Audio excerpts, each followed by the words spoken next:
topic of discussion and so on and so forth. But I'm actually curious, everybody. Scream 5. What? We're not live yet. Hang on. What are you doing? I'm tossing. Don't talk yet. Don't talk yet. Yeah. Sorry. Hang on. Now we're live. Now we're live. Oh, I thought we were already. No, that's why I was saying we weren't live yet. Don't talk yet. Don't talk yet. Sorry. Oh, we are live now. Now we're live. Yes. That's what I was working on the process. Okay. It's not a quick turnaround with YouTube nowadays. Yeah, sadly, regrettably, we're there. No. Now I'm going to pull it up on my phone so I can monitor comments while I say hi to everyone, but we should be pretty much on the way here. We're slowly getting there, everybody. Slowly getting there indeed. So it always takes my phone like 5 minutes before it registers that we're live. So yo, did my man just chug an entire Spirit off Ice? Is that Sam being badass right out the gate? No. And no, and the point that I was trying to make, everybody, is the fact that, okay, so, iconic franchise, obviously, meta, self-aware, referential, all of that good shit. Can this continue forward without Kevin? And because we all know, I mean, maybe there's some Scream 3 apologists, but I hate the third film because Kevin Williamson did not write it, didn't have that same sort of self-awareness and just, I don't know, acknowledgement, I suppose.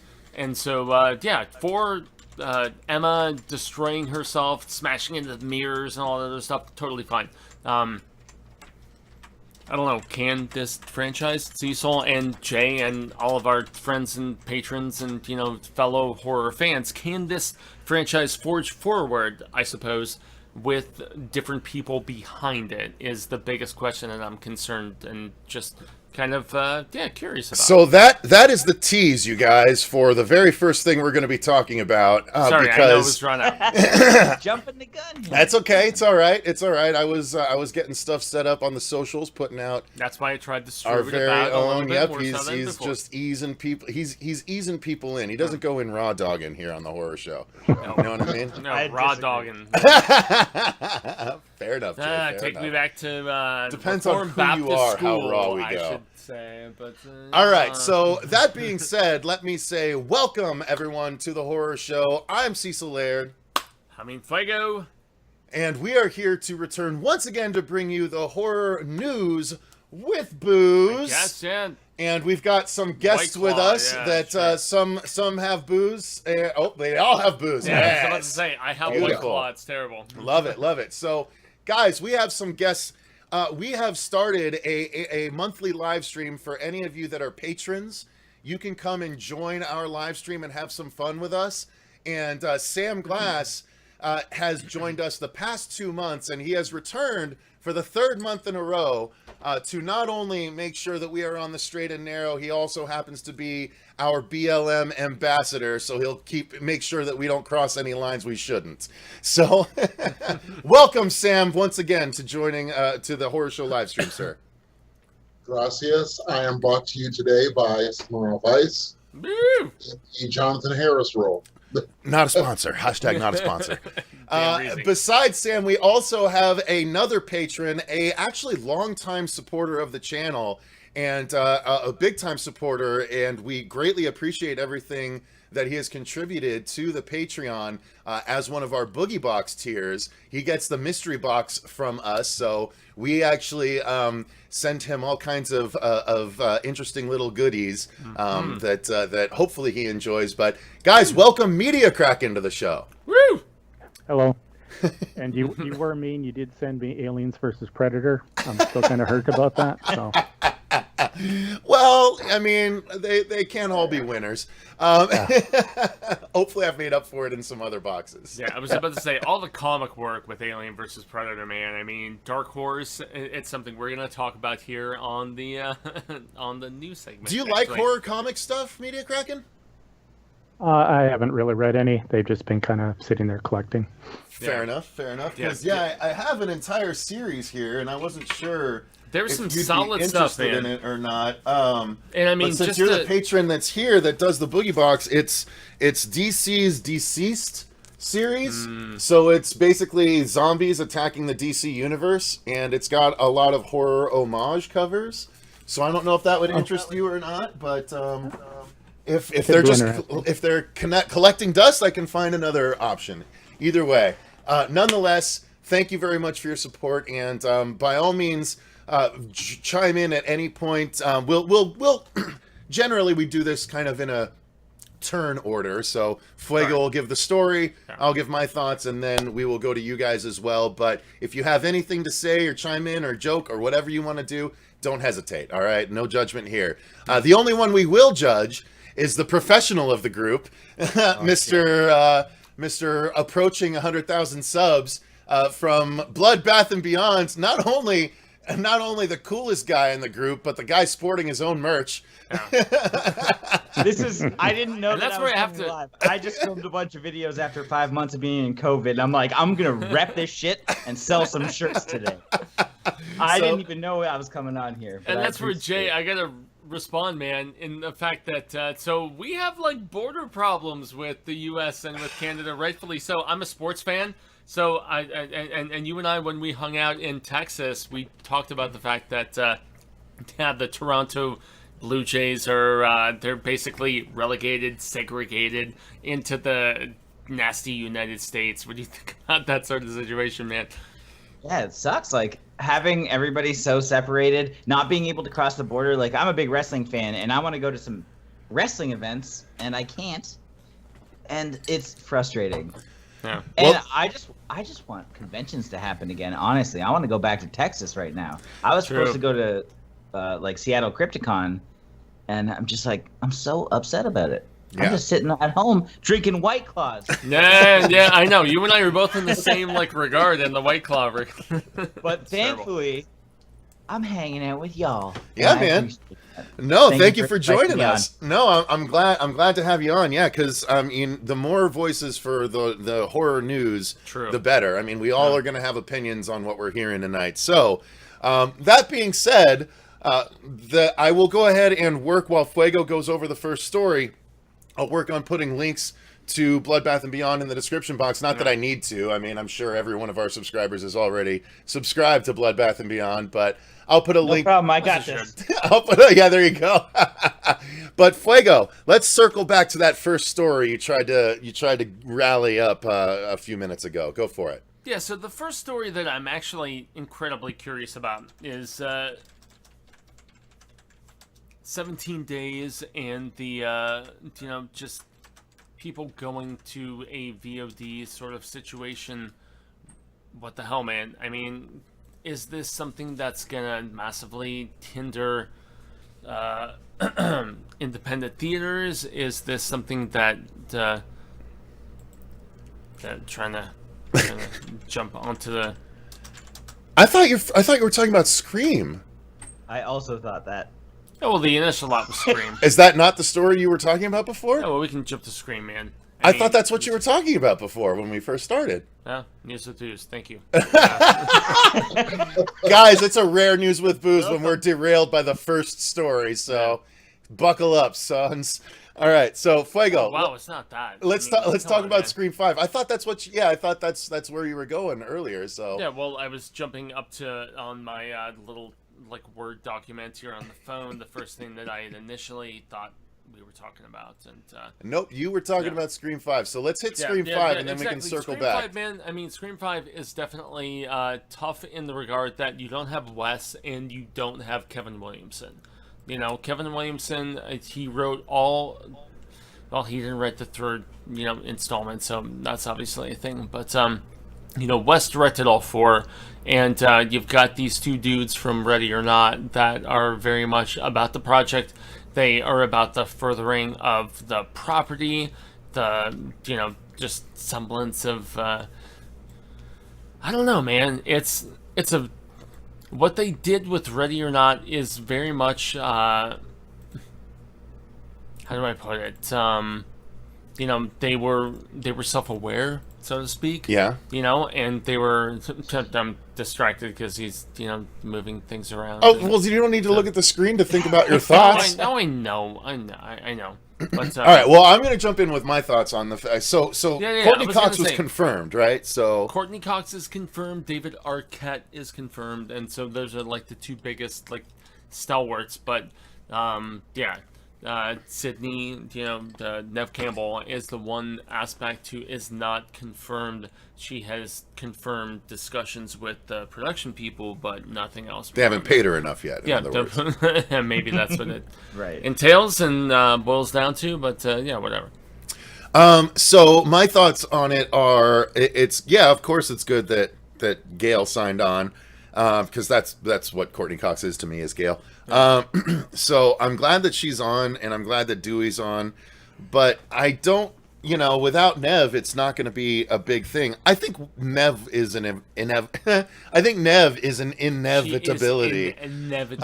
But I think I saw someone post an idea saying that what if Gail's career has fizzled, and so in order to jumpstart it, she starts killing people. That's a good theory. In order to start, shit. Covering killers again. And I was actually like, wouldn't be that's a surprised. dope idea. So Yeah. that to me proves that there are still stories within this universe that I would care about. Yeah, that was a Mikey mnemonic sort of situation Okay. where he suggested it specifically. That was me. Give me Shout out credit, to- Cecil. Mike Mnemonic in the chat. Yeah, There he goes. As I said, I was just giving you He credit. was Mikey. legitimately just giving you credit without seeing the yeah, comment. I was gonna say he was the one who mentioned the actuality and the feasibility and the just. No, Mikey, I read it online, Nah. not from you. It's a good theory. It's a very good No, theory. it does make sense, and so. So let's go to our patrons first. Media Kraken, what are your thoughts on that? Are you excited about a Scream 5 or not so much? Not so much. After the first one, I haven't really cared about any of them, to be honest. Really? But her becoming the killer actually does kind of sound interesting. I'd like to see that. Okay. All right. Sam, what about you?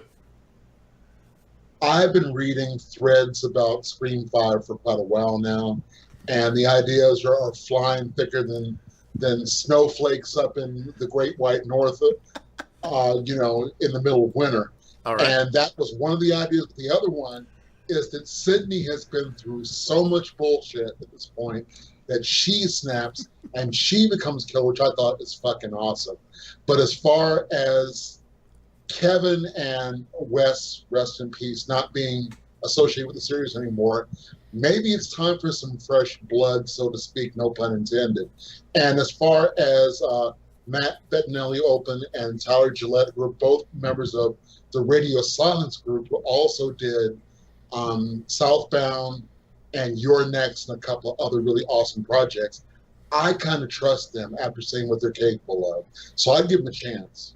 Cool. All right. No one else to hear from on that. So moving on.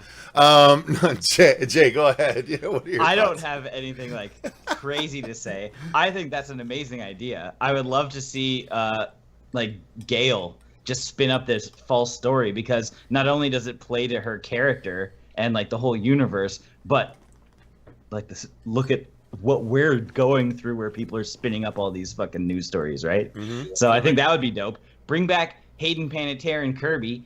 That would be great because I love her and she wasn't confirmed dead, so I'm for it. True.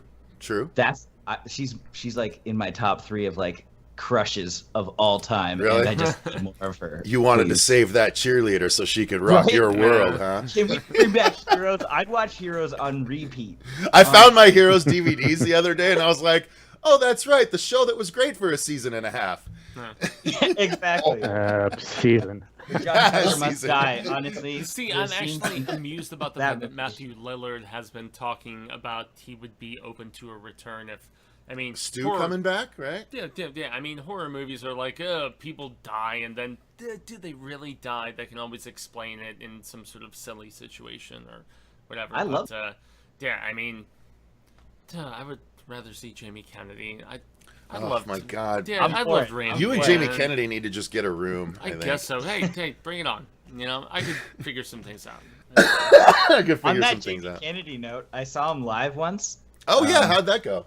kind of recently, and it was super weird because I'm like, I'm gonna bring my Scream Blu-ray and keep it in my pocket just in case. And I was sitting in like the front row, and he was like not talking about horror or anything. I wasn't wearing anything horror related, and during the show he was just like saying something, and he just turned, he looked right down at me, and he's like, "You're a Scream fan, aren't you?"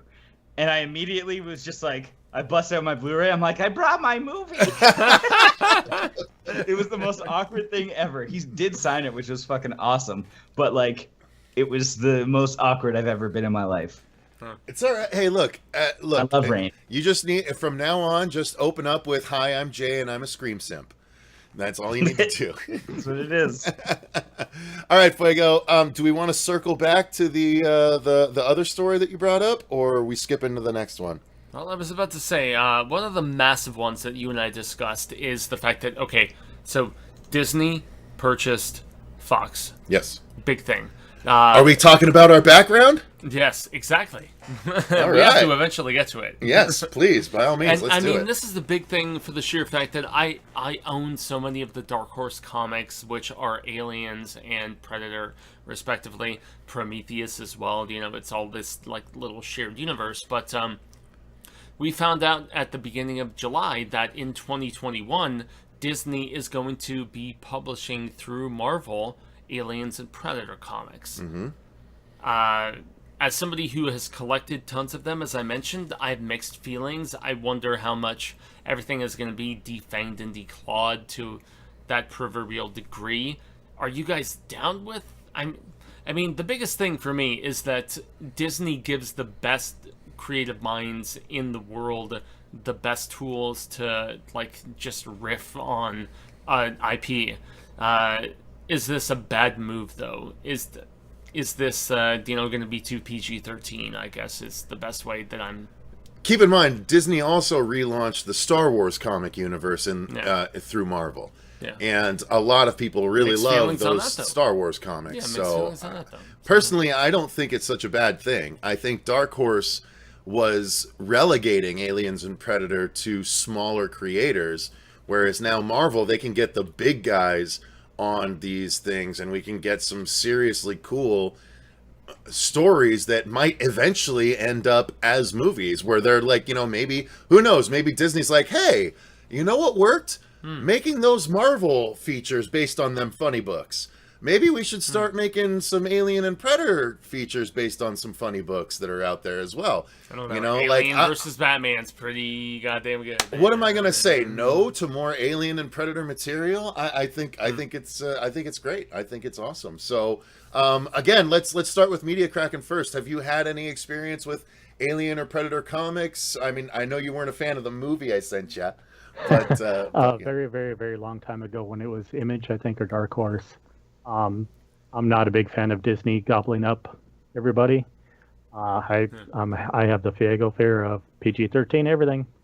Yeah. Okay. So I don't see this as a good thing.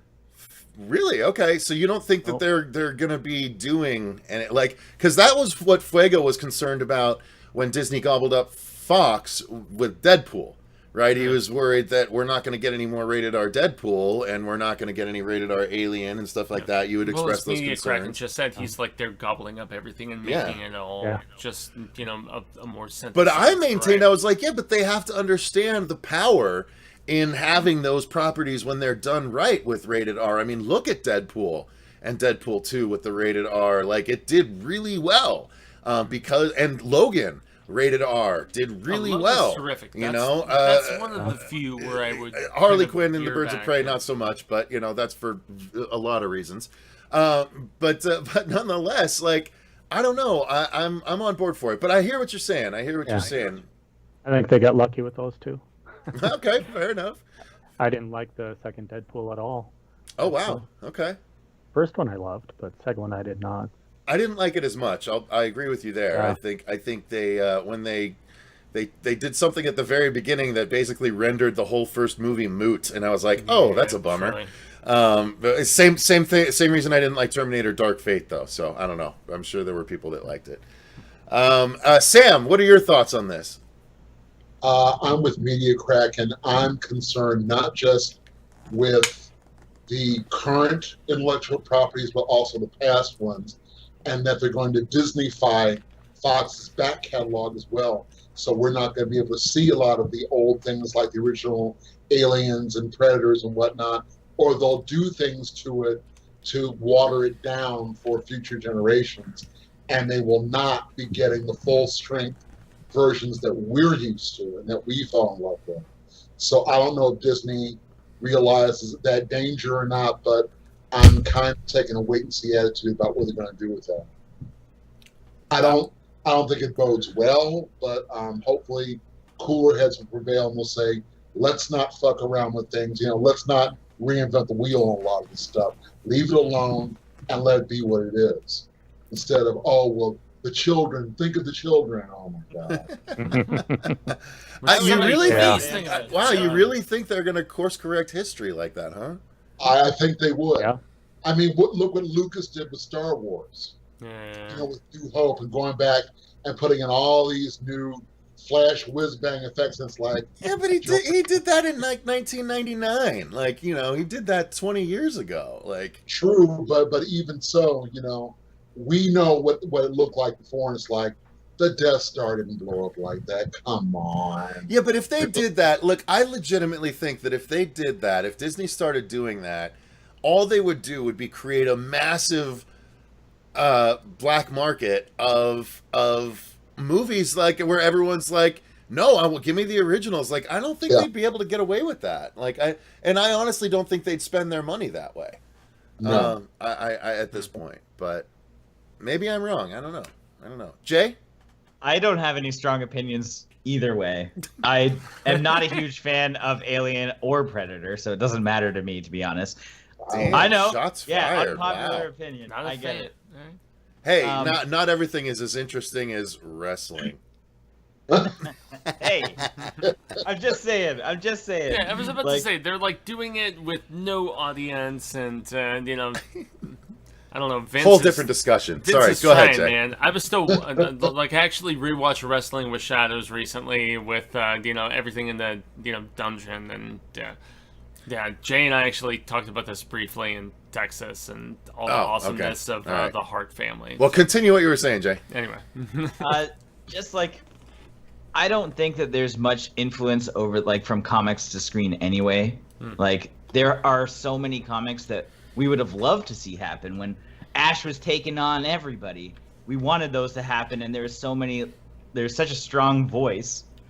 Like, well, obviously not in the same realm, but like Dynamite Comics or whatever it was. Mm-hmm. It's just like, I don't think that the comics are going to influence that much. I mean, we've been waiting for Marvel Zombies for how long? And I don't think that's happening. Yeah. But that's still very strong, Like, I don't know. There are still R-rated things. I don't think it really matters, to be honest, because it's two separate forms of media.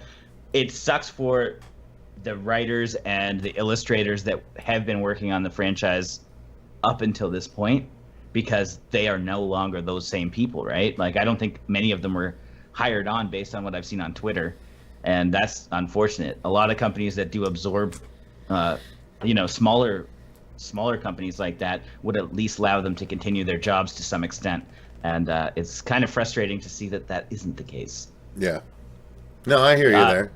I don't care whether or not the movies come into play, nor if they PG-13 them, because I don't read them anyway. I'm sorry. Mark's Monsters and Mad Men movie reviews. That's a hell of a name that gets a plug in. Yes. So, I mean, good on you, sir. Well done. He says, we're going to get Xenomorphs singing Hakuna Matata. That I would be on board for that, honestly. I got to be honest. So just a quick shout out to the people that have been in the chat so far. We got Mikey Mnemonic. We got Chase. What up, Chase? Tony Robinson. Zachary Haith. Aaron Anderson. Dale Strunk. Art Wishwood. Anibal Riveros. Austin Bunnell.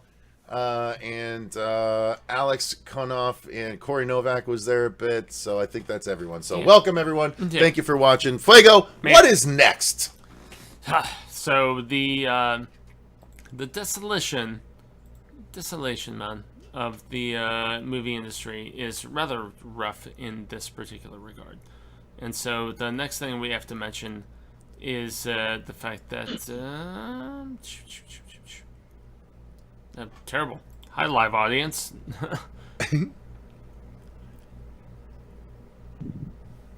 Well, I guess we can mention the fact that so Brett Dourif officially confirmed for Chucky? Yeah, exactly. Was there a question, really? I figure he could. I mean, of course he's going to return. Well, I mean, like I mean, there was the big thing that came this past week, but which was what? The fact that he was confirmed that he was actually voicing and so on and so forth. So, I mean, like they had kind of stated that 6 months ago, or like 8 months ago, probably, Yeah. when the new one was kind of like taking off. They're like, "Oh yeah, Brad's coming back for this one. Don't worry." But like, in what capacity? Who knows? Yeah, it's and then the teaser that they dropped. They did drop a teaser since we did our last news. Yeah, it was and absolutely awful. it was just like showed 20 seconds. It showed the doll again. It's like, okay, well, here we go. Don, which doll is it? Because your last movie, there was a shit ton of them, and Chucky is now in Chucky's daughter. So where are we going, bud? And it's like, I don't care at this point. You've pissed me off too much. Yeah, I mean, Don actually did 2 different, maybe even 3, if I recall correctly. Like, he did some very influential panels, and he talked about just his approach as a gay man and so on and so forth. And I thought it was, compelling and intriguing, and yeah. Sure, but what does that have to do with how much he screwed up the series going through it? Well, I don't know. You're the one who loves that series way more than me. I love that series, and I don't understand. Like, I get it. I never knew. Frankly, when that article came out, I was like, Don Mancini's gay? I had no idea, and that's fine. It doesn't matter. It doesn't affect how much I like the series and the property, but it also doesn't make me like the shitty ones any more than I did before. So, like, What shitty ones? Seed of Chucky. And numerous. Honestly, I actually kind of liked Curse. I kind of liked Curse of Chucky. I kind of liked it going back to the old Child's Play format.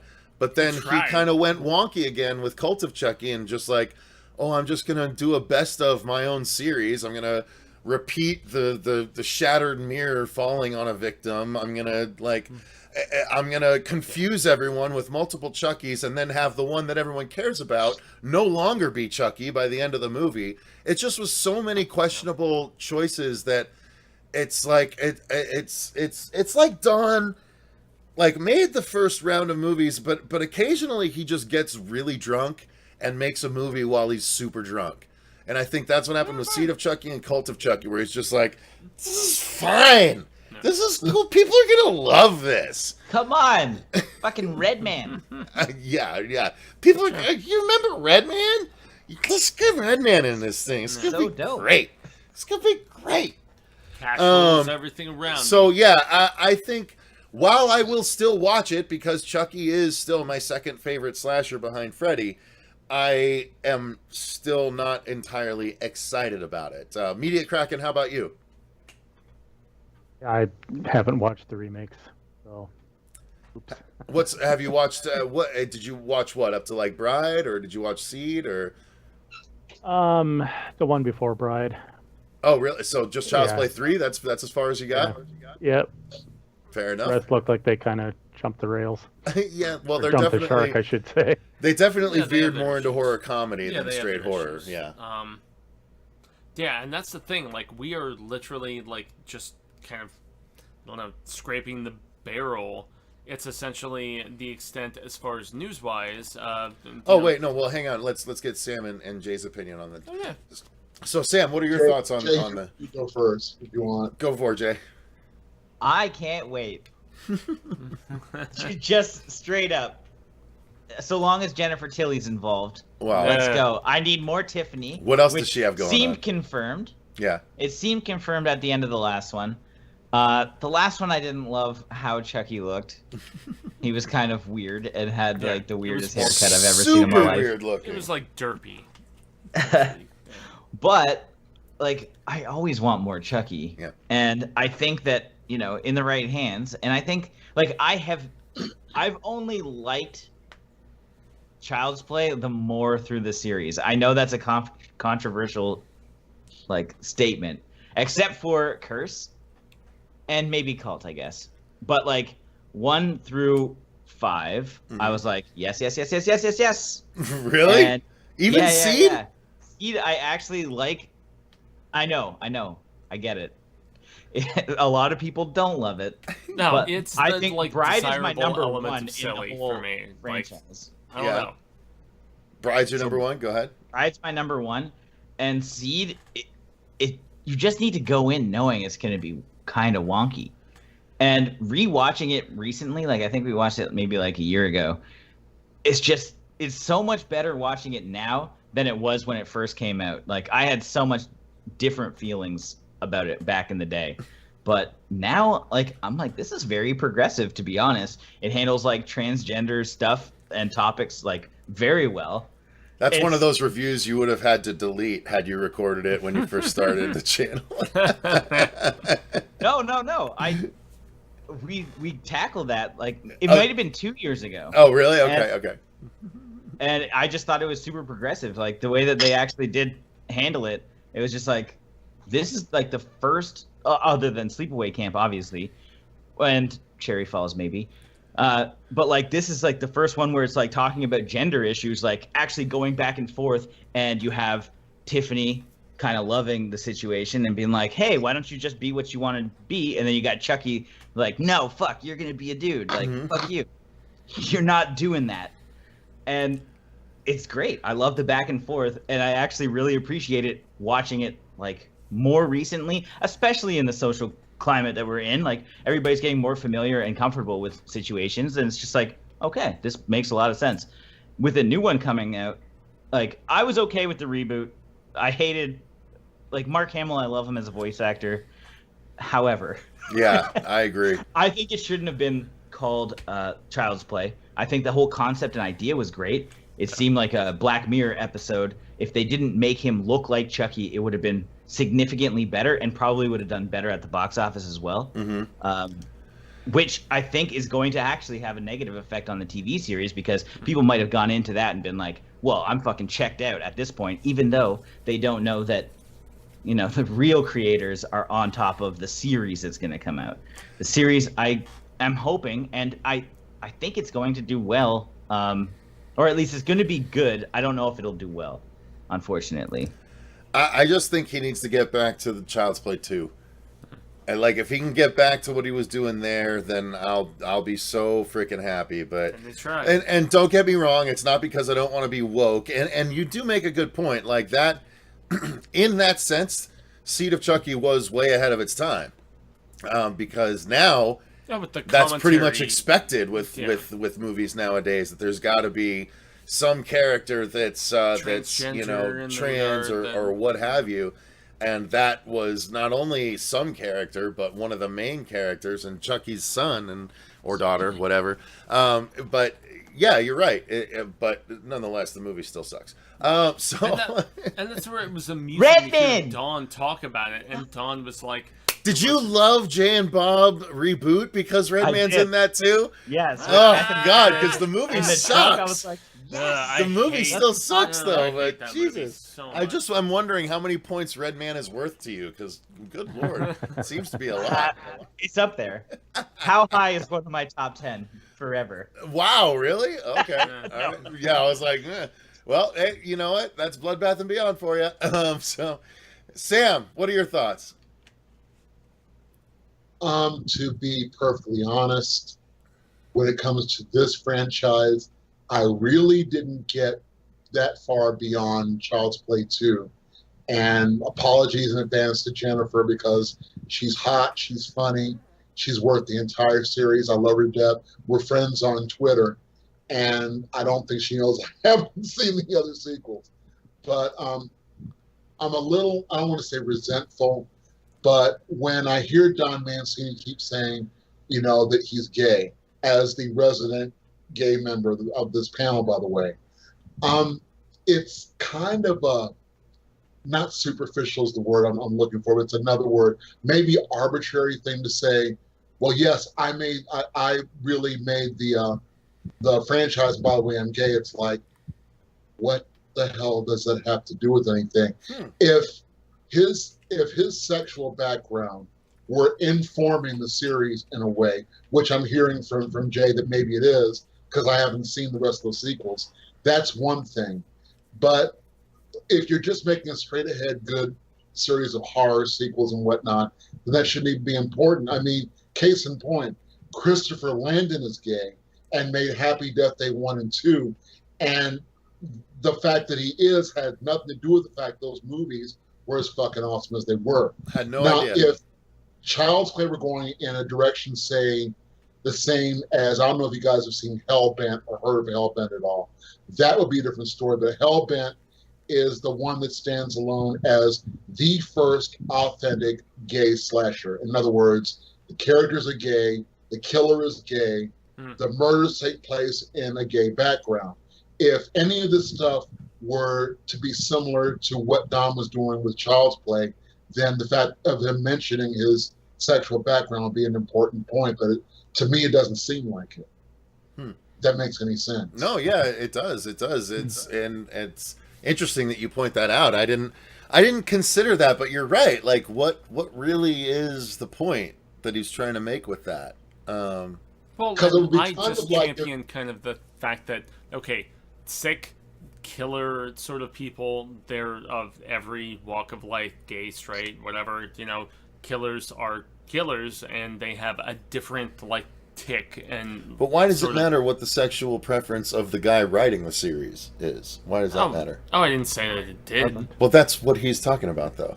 Like, what's the point of Don Mancini mentioning that? Like, well, Don, I watched all of his, the stuff that he did for Comic-Con over the course, and he talked with Brian Fuller extensively, and they gave another gay creator that made exactly, Hannibal, and they gave extensively awesome just insight about queer horror and the just drastically different sort of approach that it entails. So, and yet the care and the consideration that they have to take to portray a compelling story, I suppose. So, all right. Yeah. I'm sure Ryan Murphy was in on that conversation at some point as well. Oh, well, I mean, Ryan was on a panel with Don. So there you go. No. So it makes sense. All right. So what's next for you? What's the next story we should jump into? Yeah. Well, I mean, the one that I was definitely wanting to put a little bit of interest in, and we covered Aliens and Predator previously, and we also, and I see you steering and. Where the hell don't really need an update on what we already covered. Truly. I mean, there's a lot of I know. I just like poking him.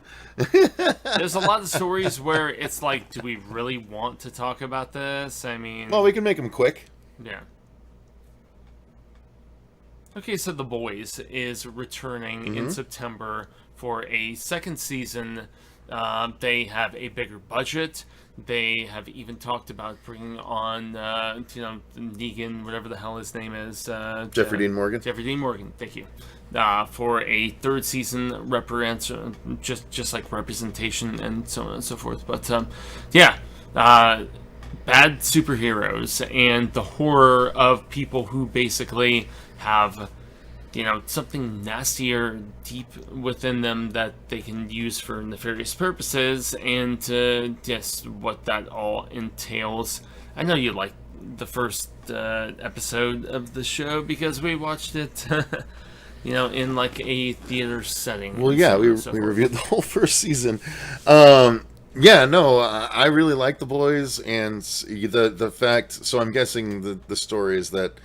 They renewed it for a third season before the second season is even aired. Well, they renewed it for a third season, and then second season is happening as of September 18th, if I recall correctly. Yeah, exactly. I love it. I watched about half of the Comic-Con at Home panel with them. I'll be finishing it later. And The Boys Season 1 was tremendous fun. If you guys haven't watched it and you have Prime, definitely worth your time if you don't mind adult superhero horror. It's basically... or not even superhero. Well, it is. There's definitely horror aspects of it, but it's what if the Justice League were controlled by a corporation, and all of them were, or most of them were, pretty shitty people. And it's a really entertaining series, and it's based on a Garth Ennis comic book. The same guy that wrote Preacher, which is also a really over the top TV series. So Thanks for the win, man. I'll take all the boys I can get. Wait. That's my line. Not lying somewhere, sir. Be very All careful right, as you, so as you proceed. yeah, let's get the guest thoughts. Media Kraken, have you watched The Boys at all? I have not.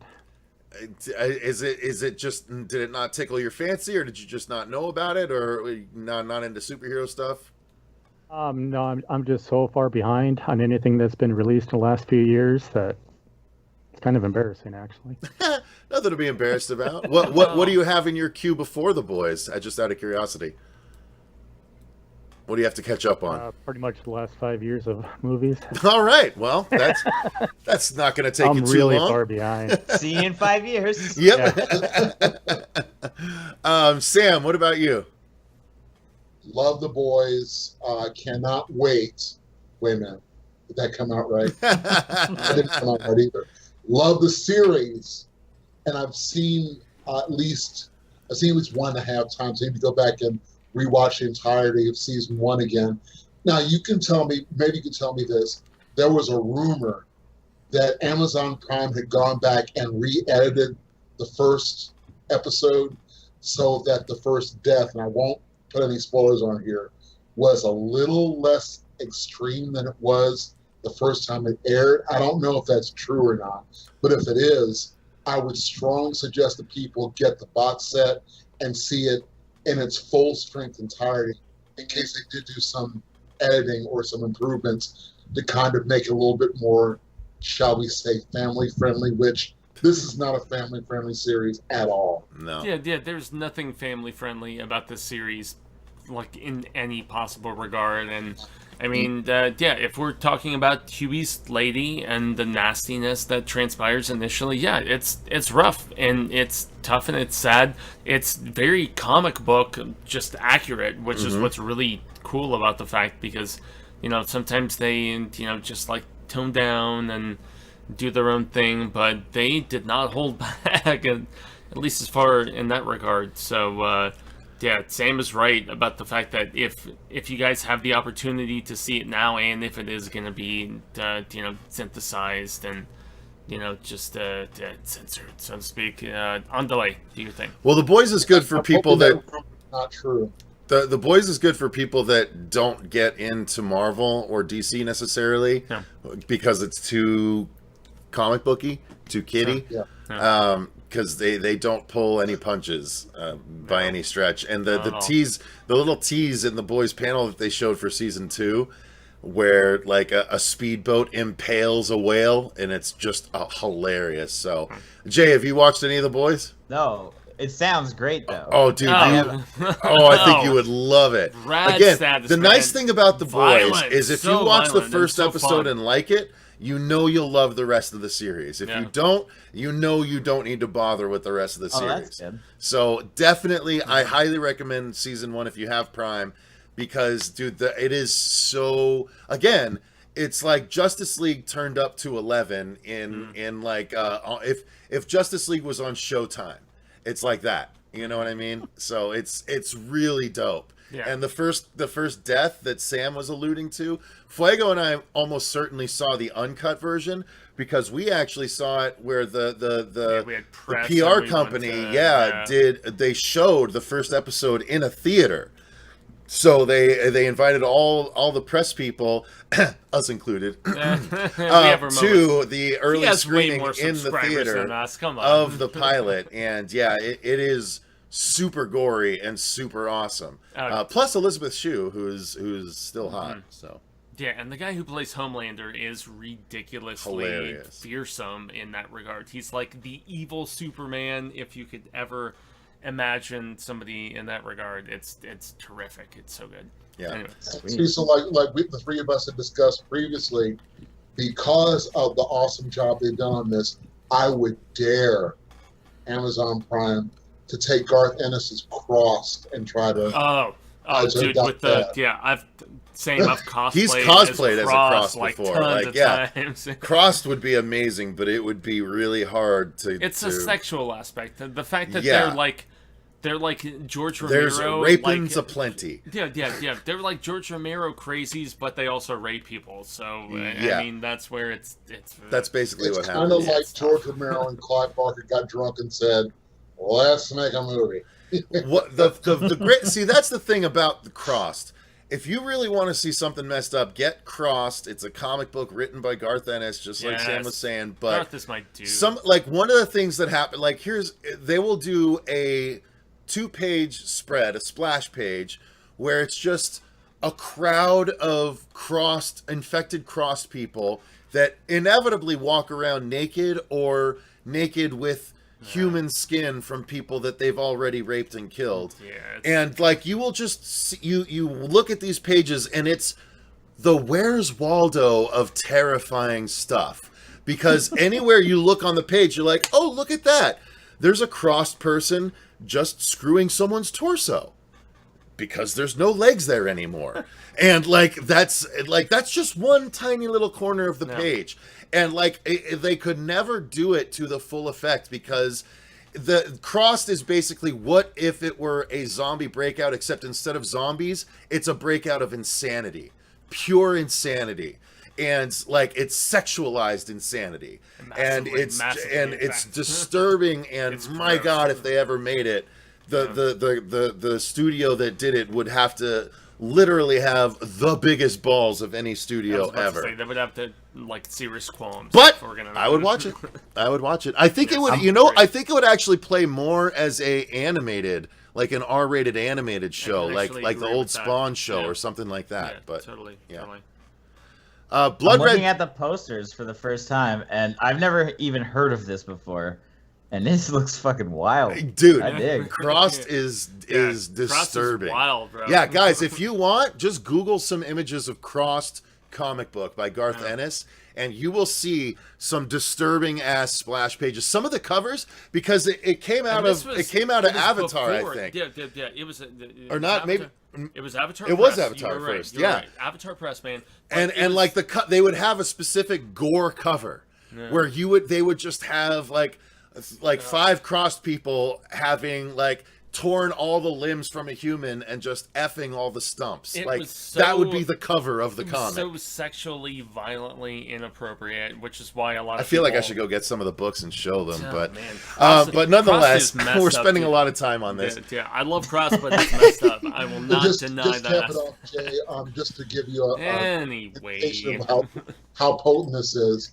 I went to one of my favorite local comic book stores, looking for issues of Bill Willingham's Fables. And just out of curiosity, because I've heard about Preacher, thanks to my best buddy who's also my comic book guru, I asked about any more Garth Ennis books, and the cashier said, well, we do have our new shipment of second publications of Crossed in. And I was like, what's Crossed? She didn't say a word. She just handed me an issue and said, you decide, I'll let you go and thumb through this, and you decide if you want to read this.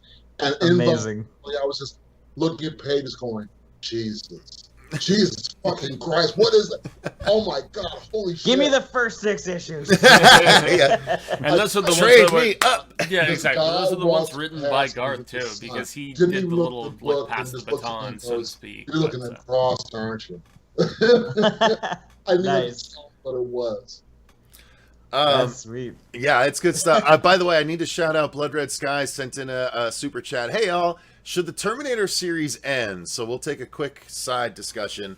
I think they really screwed the pooch on the last one at the very beginning of the movie. I did think the new Terminator was cool. The fact that it was kind of the old and the new put together, the liquid metal over the metal exoskeleton, but or endoskeleton, I should say, in that particular case. But I hated what they did at the beginning, and I couldn't get over it. Okay. Media Kraken, did you watch Terminator: Dark Fate? I know it's within the last 5 years, so. No, I had no interest in it after. What is it, the 4th one? Yeah, Salvation. Yeah, the one with Christian Bale. Salvation. That kind of killed the series for me. Yeah, well, if you liked 2, don't watch Dark Fate. Two is one of my top 10 movies of all time. So. Yeah, don't watch Dark Fate then. It will piss you off. Well, and that's where the like Media Kraken, man. What are a few properties, films specifically? Since you have a very what do you get into? Yeah, like contemplative sort of mentality. What resonates with you, man? I mean, I'm very curious at this particular point because popcorn fodder, I kind of get the feeling you're just like, yeah, screw that crap. No, I'm just really old and picky lately. Age is a state of mind, my friend. It bears nothing. You know, my top 10s are RoboCop's in there, just the ultra violence and the social commentary. Sure. Terminator 2, you know, violence, social commentary. Yeah. I really do like horror comedies, for whatever reason, if they're good. You know, like Tucker and Dale versus Evil. That's probably one of my top 10s. I mean, that's an awesome movie. It's a shame Tyler Levine's an asshole. Anyway, yeah, a story for another time. I don't think I've ever. Say it ain't so. Yeah, I don't think I've ever finished Jay's a Troma come movie. on, man. Oh, really? I don't think I ever have. I just can't do it. Do you get into like the slashers that everyone loves, like the '80s slashers or anything like that? That's a lot of what I grew up on. So, you know, I can usually watch them in the background, but they usually don't, you know, catch me like, oh, okay, now I gotta actually watch this. Gotcha. I watch so many movies that it's just kind of background noise all the time now. Fair enough.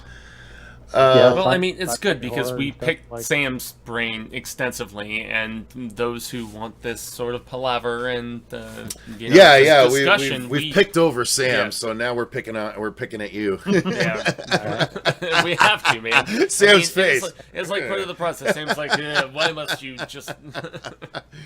All right, so and we love the additional perspectives of everybody as well. I mean, 100%. That's really what just like folds into this entire situation. I really feel like I should go try and find a cross trade just to show. Except I don't think I have that many trades. I have the actual comics and they're all packed away. But yeah, well, he did the first trade and then he like handed passed it off. Yeah, exactly. It was one of those situations. And all right, now Media Kraken, did you ever? I wanted to ask you this since you like Tucker and Dale. Did you ever watch The Final Girls?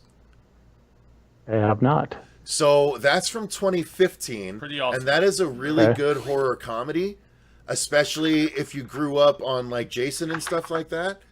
The Final Girls. Definitely watch The Final Girls. It's I still think it might be one of my favorite horror movies of the past decade.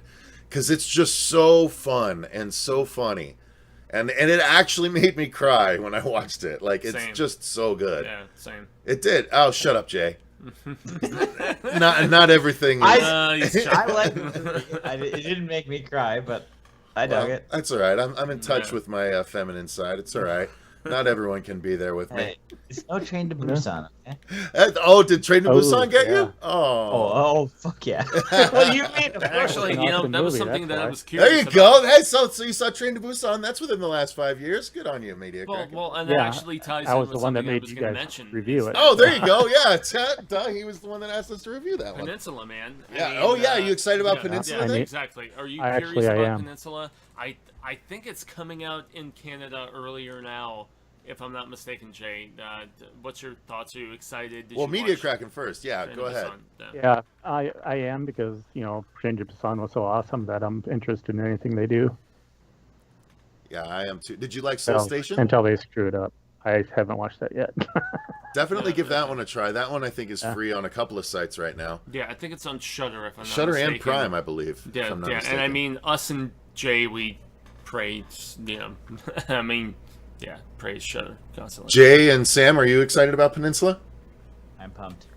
Yeah. I haven't seen Soul Station either, but I'm very excited. I didn't watch the trailer though. I'm like staying far away from it because it's like an immediate watch. Like I know that I'm gonna watch it. I don't want to know anything going in, so I can't wait.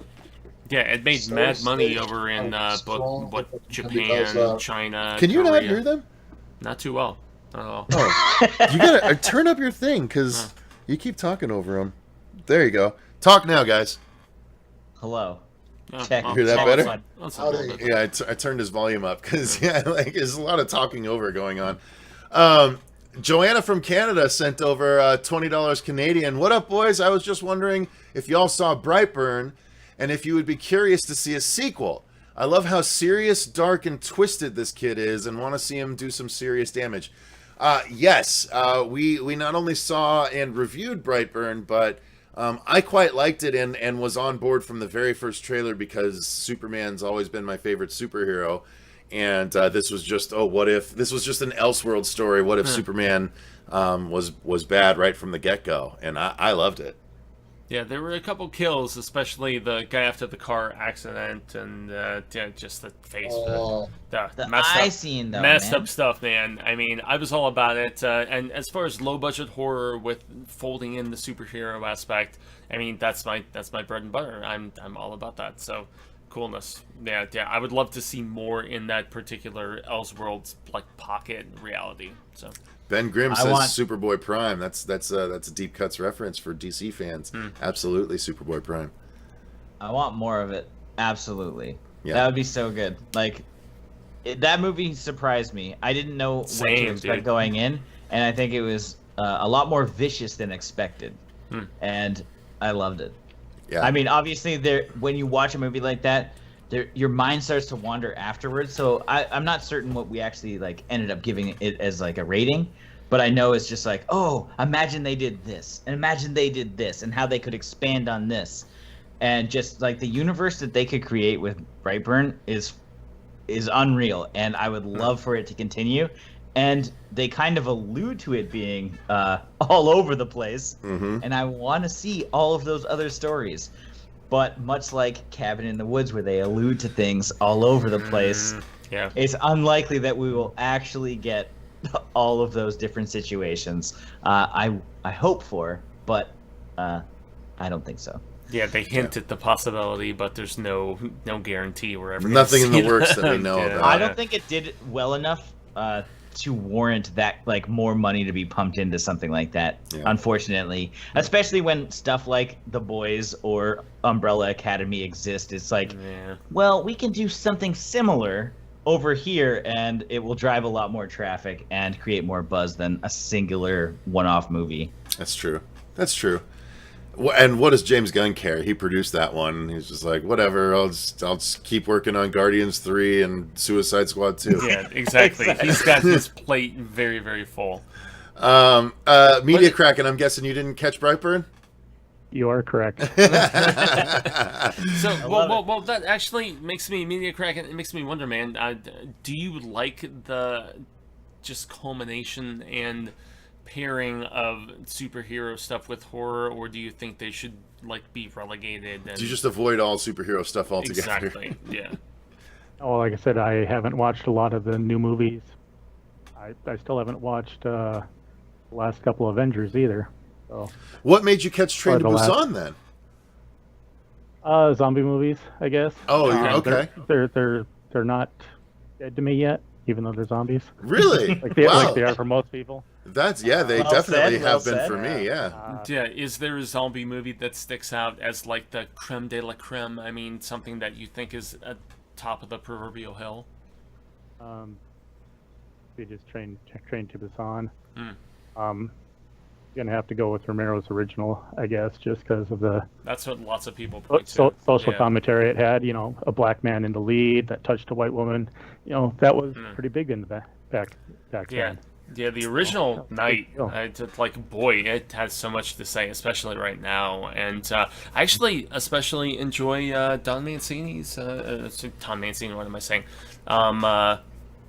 Tomboy's remake of it from 1990. Tom Savini. They Yeah, sound the same. Mancini, They sound the same. I get it. Yeah. Tom Savini, Don Mancini. I get it. Yeah. All them eenies. They sound alike. Exactly. I tried, guys. I'll take it. Failed miserably. Yeah. But Media Kraken, have you made time for One Cut of the Dead yet? Actually, yes, I did. Ooh. I did like that quite a bit. At first, I'm like, what the hell am I watching? But then after the first 40 minutes, and it's like, oh, wow, this actually took quite a bit of skill to make. I'm very impressed with how they did that. Nice. Yeah. Once you get to the behind the scenes aspect and just and then the behind the scenes of the behind the scenes, you're like, wow, that took a hell of a lot of planning. Jay, did you ever get around to One Cut? No, but I know that there's so many things to dance around while talking about it that I feel like I need to watch it before it's completely spoiled. Dude, you absolutely need to. Yeah, because so you missed the Joe Bob presentation then. Yeah, it's a charmer, man. Dude, One Cut of the Dead is honestly, it's up there with Train to Busan as one of my favorite zombie movies because it's for people that like making movies, it is a fantastic movie. It's just great. Sam, what about your thoughts on all this stuff? Sounds to me like Media Kraken and I are of the same mind that he likes to pick out movies that aren't quite Day of the Deadish. You know, it's not just falling back on gore, more gore, because been there, done that, especially with Walking Dead. So I've got a couple of suggestions that I hope you'd be interested in Media Kraken. One of them is not One Cut of the Dead. We just talked about that. The Night Eats the World. Which is cool. Oh, that was the Stephen King one, right? Which isn't your typical zombie thriller because it's a little more introspective than just your usual, nom nom nom nom nom, I'm going to eat you now kind of movie. And the other good one is The Girl with All the Gifts, which is a little more, leans a little more sci-fi than zombie horror, but that is part of the mythology of the story as they progress with that, and it's very well done. Glenn Close is not in it a lot, but when she is fucking awesome in that movie.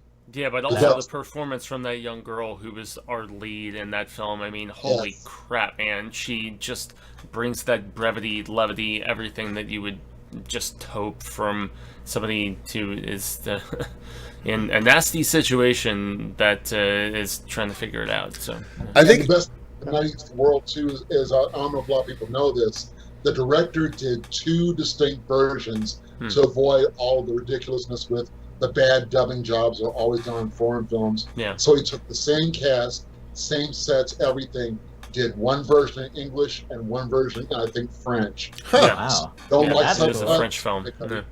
Wow. That's another one of the... I have a list of movies that I watched in like 2018 that I never got around to reviewing, and that was one of them that I really wanted to. That's why I put it on the list. I was like, hopefully someone will watch it and I can review it with them. I dug that. And another zombie movie, Media Kraken, I'm sure you must have heard of, but maybe missed. I thought Maggie was quite good with Schwarzenegger and Abigail Breslin. Yeah, I thought that was actually Arnold's some of the best acting he's ever done. Yeah, I was about to say, like, no action whatsoever. You didn't watch Maggie? Jay, did you ever see Maggie? No, I haven't. I didn't see any of those except for The Girl with All the Gifts, which I absolutely loved. I wish I saw Maggie. I don't know. I just never did. Dude, it's worth it. Again, it's just different. That's what gets me with zombie movies now. Different in that regard. If a zombie movie is different, then I will like it a lot more because it's been done the same so much that when you get a different version, it's like, oh, thank God, this was refreshing. Yeah, but it makes the most sense that Jay wouldn't have seen it because of the fact that, like, dude, just as well as anybody, like, clogged and congested so many zombie films and have like feed and like sort through everything. It's nuts. It's just at some point you just like stop paying attention to a genre. Like, truly. if I didn't do a Shark Week, I wouldn't watch shark movies because I'm fucking sick of them. There's nothing new that's coming to that, and the same is true with zombie movies. Yeah. Sure, I might dabble at times where there's hope that there's change, but like, more often than not, it fails on delivery. Of course, One Cut of the Dead is one of those movies that I think is one of those, like, something that actually does something effective, which I still have neglected. But most zombie movies, I fucking nope. Yeah. I nope right out of. I just don't care anymore. Yeah. And I think that's going to happen in 5 years' time with on the screen quarantine movies when all those start getting released. So did you watch Host? Jay, we have to ask, did you watch Host? No, and I won't. I don't give a Damn. Oh no. I have no interest in like jump scare movies. Like anything that solely relies on just like coming out of nowhere without any like possible development, like it's useless to me. Like, sure, it's good for like a fun scare and whatever. I need character development of some kind to enjoy a good scare. I need a reason. In that movie a little bit, but when I mean, the director themselves is like jump scare movie, or Craig Shutter is like jump scare movie. It's like you guys are branding it as jump scare movie. That's a sure sign of me like noping the fuck out. See you later, guys. Like I'll watch all your other stuff. That's fine, but it's not for me. I enjoy like Unfriended. I didn't watch Deep Web, which I think I should. Zachary Haith has said I need to. What was the best one that they've done was Searching. Not quite horror, but the one with John Cho. Yeah. That was an excellent version of those movies. And I actually like the Barry Levinson one you reviewed called The Bay. The Bay, that's Bay found footage more so than that kind of thing. Yeah, I hear you though. I tell you, I have a different pet peeve when it comes to horror review sort of stuff. It's all those damn articles that pop up that's like people are fainting when watching the new Netflix movie Veronica. No one can finish it. Like it's like shut the no bullshit. No, that's just the goddamn PR hype machine that's just so garbage, and it just is like there's a new movie every 3 months that's the scariest movie released on Netflix, and someone had a heart attack. No one can finish it. People are peeing their pants while watching it. All this bullshit hype, I can't stand it. Yeah. They did that in the 50s horror movies too. They did that with Blair Witch. I mean, that's what Blair Witch was all about, that sort of marketing. But Jesus, it's so blatantly see-through at this point. I don't know. I just don't like it. Truly. But you know what I love about them doing that, and please, guys, keep on doing it, because the good movies that you tell people about that don't need all that bullshit, they look that much better. Like, case in point, Terrified, Atorados. Yes. That didn't require a lot of, it's the most terrifying thing on Netflix ever or on Shudder ever. It's like, just go see it. Don't watch any trailers. Don't read any bullshit articles or reviews. Watch it and decide for yourself. Scared the fuck out of me. I was like, this is great. Mm-hmm. Yeah, I mentioned this to Cecil the other day. I posted on Twitter, like, there's only a couple movies that I've just, like, turned off because I was too scared. That was one of them, and Lake Mungo, because I knew something was coming, and I didn't want to wait for it to come. So it was Lake Mungo and Terrified. Like, says the creator of Bloodbath and Beyond. Yes. I mean, as marketable as could be. Brilliant. And Fuego, your reaction to The Corpse of Anna Fritz was one of the best reactions I ever got from a movie that I recommended. I mean, I loved it. The way you guys were like, we weren't so sure we were going to be able. I read the back. Dude, that movie sat on my shelf for, must have been 4 months. Yeah, Sam was just so patient. He sent us this movie, The Corpse of Anna Fritz. It was a Spanish movie. More so than anything. But I read the back, and it was like, it basically said, necrophilia, and I was like, that's a spoiler. Yeah. Is it though? And so like, I was like, it's just sat on my shelf forever, and I was like, fuck, I guess I'll put this on. Because here's the thing. We ended up, I think I don't know, did you send this after or before we reviewed Serbian film? I think it was before Serbian. I think so too, yeah, because we didn't, the reason I had it on my shelf, and then we watched Serbian film and did a commentary, a patron-requested commentary. Hey, you get a lot with our Patreon. And we actually liked the movie. We were like, this is actually a good movie, and I think it's because we didn't get the mega in-depth baby rape scene. I think we got the slightly edited version. So,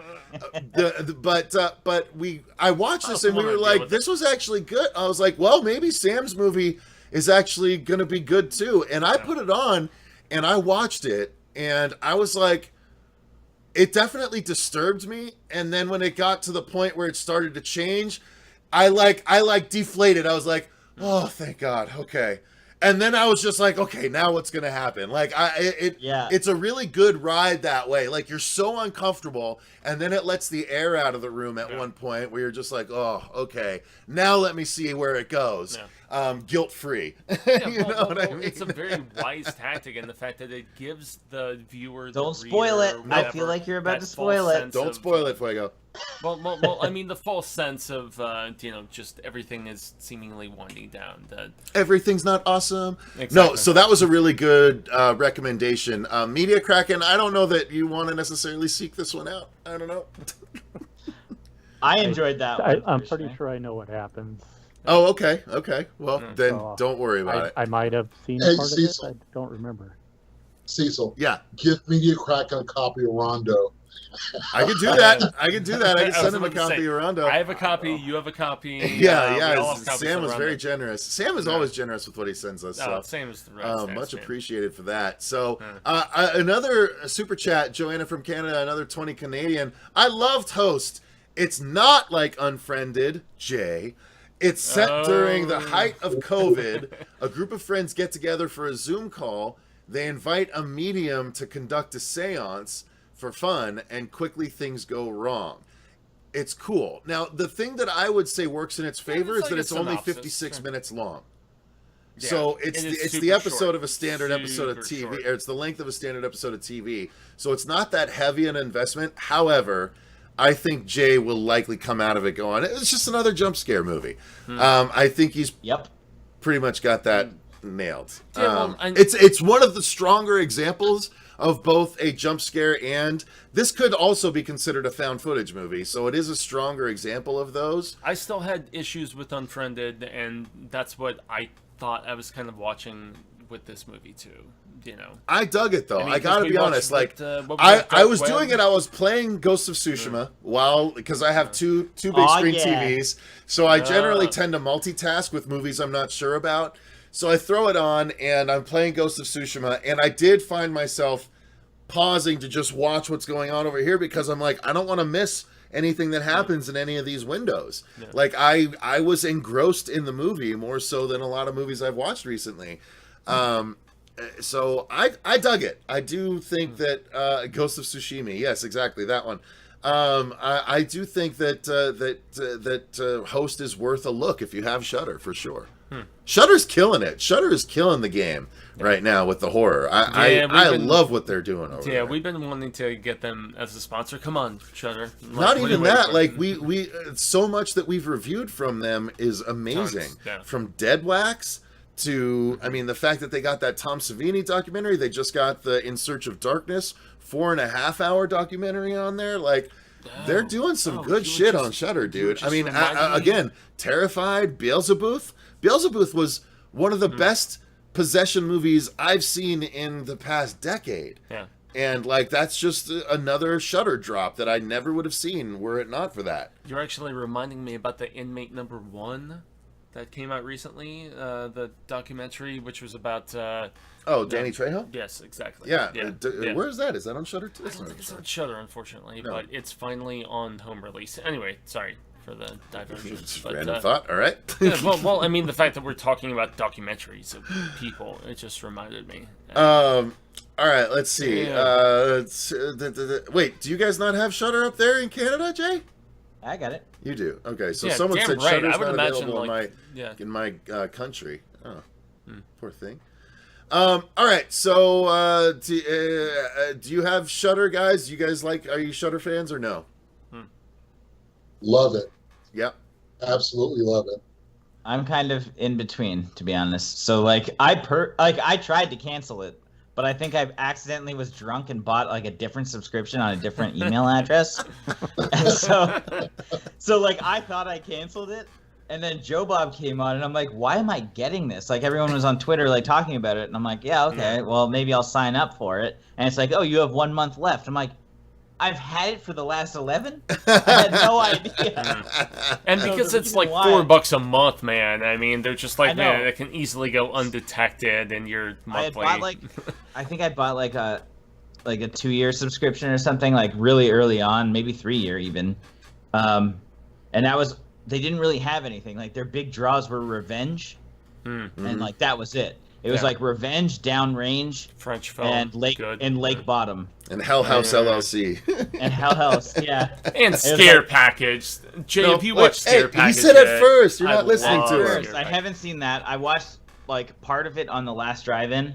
I saw enough to see Dustin Rhodes as like a killer or something. And I was like, oh, I need to watch this shit. So me and John are definitely reviewing that It's shortly. great, dude. Scare Package is Yeah, amazing. I it's- saw a Scare Package guy's is arm get fun. ripped off and stabbed into his head, and I was like, this looks fucking dope, dude. Oh, Yeah. dude, the fact And my that little it's just such Pikachu. an accomplished horror comedy. Like the first story, when you get to the punchline of the first story, the killer, like the guy that can't help but kill people, it's His last so name. damn funny. So yeah, Media Kraken, if you have Shudder, definitely check out Scare Package, because I know you mentioned horror comedies, and that it's an anthology.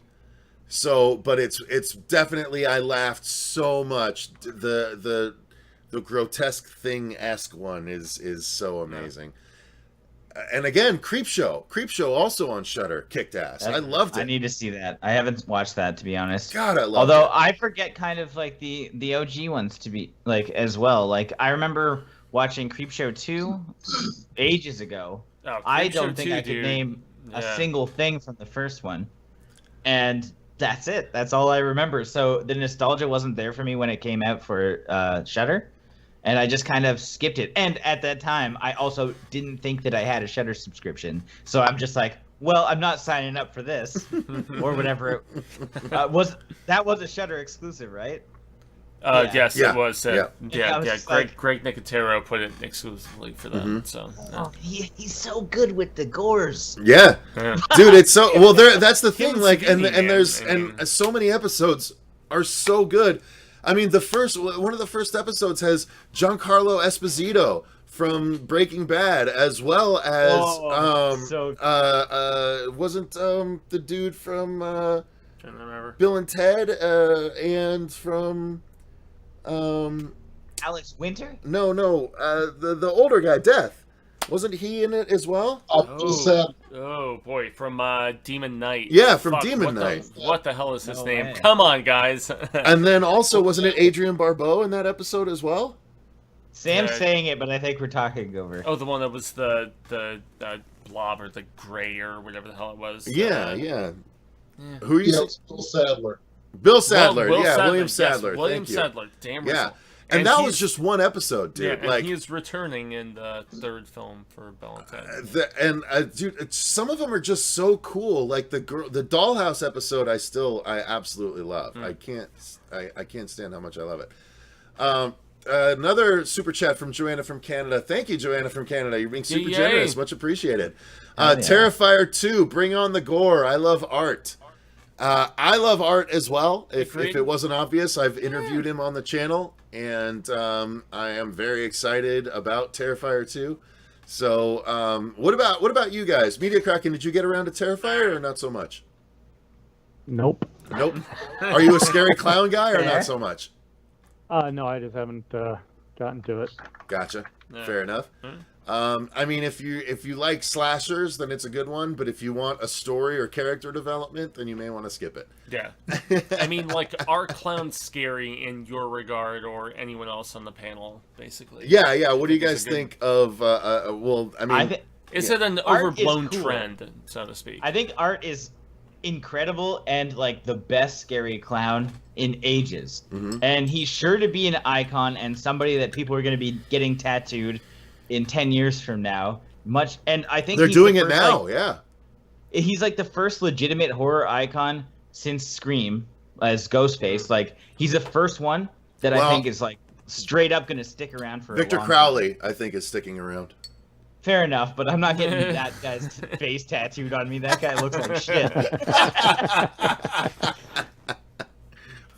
And I don't think Hatchet has as much popularity. Like, Hey, there's 4 Straight up. movies. No. there's 4 movies that I still, like, combined, don't have the same popularity as Art does himself. You might be right. Like, Art is crazy. Like, you look at any Reddit post, you look at any Twitter post, Which we I don't, by the didn't way. rate this very well when we did a review of it, simply because I am there for the character development. I wanted somebody to root for. Didn't give a fuck about the main girls, and I terrible. hated the gun aspect. I'm like, fuck this movie. I like art, and I hate the movie. That's what it is. However, the teaser that we've seen for number 2 seems to patch some holes that, like, it shows that, okay, somebody's might last a significant amount of time, and there might be an actual story arc here. And I'm for that. Like, I think Art himself is a great character. I think that the writing was weak as fuck in the first movie. But I can't wait for whatever they're gonna pull out with, like, this new fund that they have a massive budget. The production quality looks incredible, and what they were able to pull together for the first movie, I can only imagine what they're gonna do for the second. Yeah, crank it up. Yeah, that girl getting cut in half was easily one of the. How are they going to top that? How are they going to top that? I just don't know. Yeah. But the fact that they know that they have to is why I'm so excited. Motivation. Is they know why they've made, like, such a name for themselves, and now they're going to have to try and double it. And it's like, I think they might be able to, and I'm pumped to find out. Yeah, me too. That was the only thing about Terrifier that kind of was a letdown for me. It wasn't Damien's fault, and it wasn't David's fault. The reason why it kind of let the wind out of the sails, that scene that Jay was referring to, is because I saw Bone Tomahawk first. That crotch cut, All the Samuel. Oh my God. The wishbone, we call it. Yeah.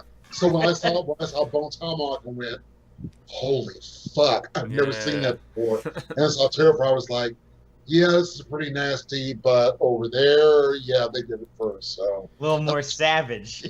Not to go hipster on you, but Fuego and I saw Bone Tomahawk at the International Horror and Sci-Fi Film Festival, like maybe 9 months ahead of everyone else, and so yeah, we were big deal. No big deal.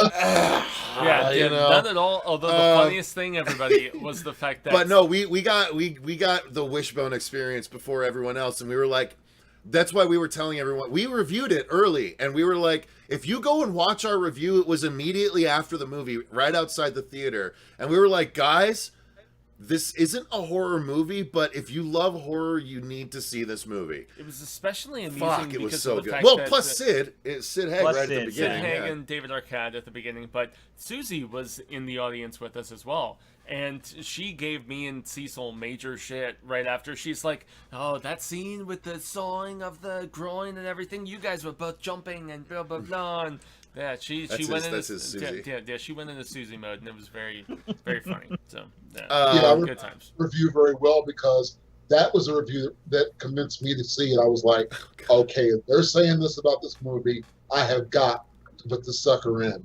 Yeah, that's that movie, man. Cast wise, I love westerns. We don't see them as much anymore because of the fact that they're expensive to make, unfortunately. But you guys got me in my head. I go, a fall break. It's fall break.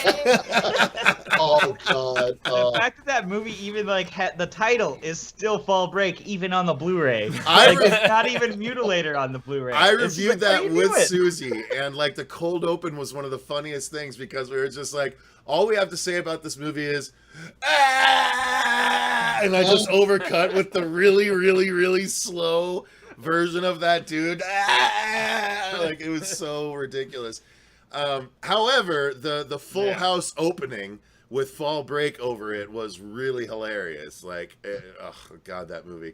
That was a patron request as well. By the way, Mikey Mnemonic, and to address both Mikey and Jay and anyone else, I understand that at first I thought Art with the gun was out of character as well. However, when I watched it again back, and before I even talked to David Howard Thornton about this, at that point, he was just like, I'm done with this bitch. I'm not fucking around with her anymore. I'm just going to end this. And he just fucking shoots her. And yes, it's anticlimactic, but it's not necessarily out of character. We don't. No, I get the point. But I think that the problem that I had with it was the fact that you see him in the beginning, like, with all these awesome tools. I think that's a big mistake if you're not going to utilize those tools, because in your head you're looking at this workshop of cool shit and you're thinking of what could possibly happen. And when they're not utilizing any of these and it's just a straight up gun, it's like, are you fucking kidding me? Well, like, he made that whip, that horrifying scalpel whip. That was pretty aggressive. Fine, but he literally had a goddamn garbage bag full of cooler shit than a gun. Give me that shit. Yeah. Yeah, you know? Yeah, I understand. I understand what you're saying. I also understand, like, the reasoning why. I fucking wanted other stuff. Mikey says, but in past movies, Art is kind of supernatural. Now he's just a killer clown. No, he's supernatural at the end of Terrifier, too. He survives getting shot and, like, comes back at the end, and we find out how in Terrifier 2, so... he's still definitely supernatural. Yeah, he became supernatural. He actually was like not supernatural prior, and then became supernatural. He wasn't even supernatural in All Hallows Eve. Yeah, mm-hmm. And I think Leon, like Damien, also said that, right? Like he stated that he wasn't supernatural until the very end of Terrifier. Terrifier, yeah. Which I love a supernatural aspect to my killers. Truly, really but I mean, even think about the fact that Jason didn't become like supernatural until 6. So yeah, I'm okay with like that whole thing, so long as we have fucking people that I care about that die, not just random people that die. I just didn't care. He was so fun to watch as a bad guy that it was just like watching a Joker movie to me. Like, I didn't care about anything but Art. And, like, when he stripped down and was wearing that bitch's skin, like, that's effed up. And he even said, during the interview, I think he's like, you don't see it, but he actually also cut off her vagina and was wearing her vagina, too. Yeah. But you don't see it because you only see him from the waist up. I remember. And I was like, Jesus, that's so... I love how twisted that is. Like, my mind, having seen so much horror, like the horror, like Bracer, my guy, is twisted as fuck. Like it gets dirty. It gets like the notes I got back from a festival I submitted was like, well, you certainly have the kills down. Like those disturbed me to no end. And I was like, yeah, like. Sometimes that's just what I want to see, and that's, I don't know, I guess I was super forgiving to that movie as a result of that, but makes sense. I need to rewatch it, and it's something that, like, I'm totally willing to watch again and give fresh eyes to. I need to try and get over the fucking some of the issues, but I'm curious to see. Like, I'll probably watch it closer to the release of number 2 to see if I care more or not. Put the wrong thing. Damn it. Sorry, I gotta make a correction. Go ahead, Fuego. What have you done? I made a mistake, and What have you done with your life? This is not News Talk or Patreon Hangout. I made a screw up, and I gotta fix it real quick. Hang on. Oh, Jay, while he's fixing, I got a question for you. Yeah. Being on the same page as we are about character development and character investment being really important in any horror movie, period. What would you say about how you feel about the Friday the 13th franchise? It depends on which one, but I like the fact that each one has somebody that you actually do care for in general. To an extent. Obviously, there are people that you don't care for at all. And, you know, if people get tossed aside, I'm fine with it. We just need anything to care even the slightest. Give me a minuscule amount of backstory to anybody so that I care when they die. If I don't, then what's the point? I mean, sure, for the one-off kill, so long as it's between a better overarching story. That's what I appreciate. And I think Terrifier did that to an extent in some instances. And it just, you know, the main people that you're following you don't care for. Depending on which Friday, like, I care for some characters. Obviously, you're not supposed to care for all. It's just that there were a couple of installments where it came dangerously close to, I don't give a fuck about any of these people, just kill them all off. I think the one, I don't know if it was 4 or 5 that was in the teen halfway house. Yeah, 5. I was like, get rid of all of them. Yeah, I feel that. care. And like you couple that with like the fake Jason situation, and it's like, do I even care about this movie in general? And so a lot of people just dismiss that entry overall just because like I didn't care about the people, I didn't care about the reveal of the killer, so let's just nix it from my memory. That's what I do with it. I could give a rat's ass about 5. Like I'm okay with it. Like it's fine enough, but like you said, there's just you're not gonna get behind many people in that one, and it doesn't matter. Well, the boobs and the certain gore is points what you can tell that keeps the people. writers didn't care anymore, especially with the characters of Ma and Junior. Remember them? Yeah.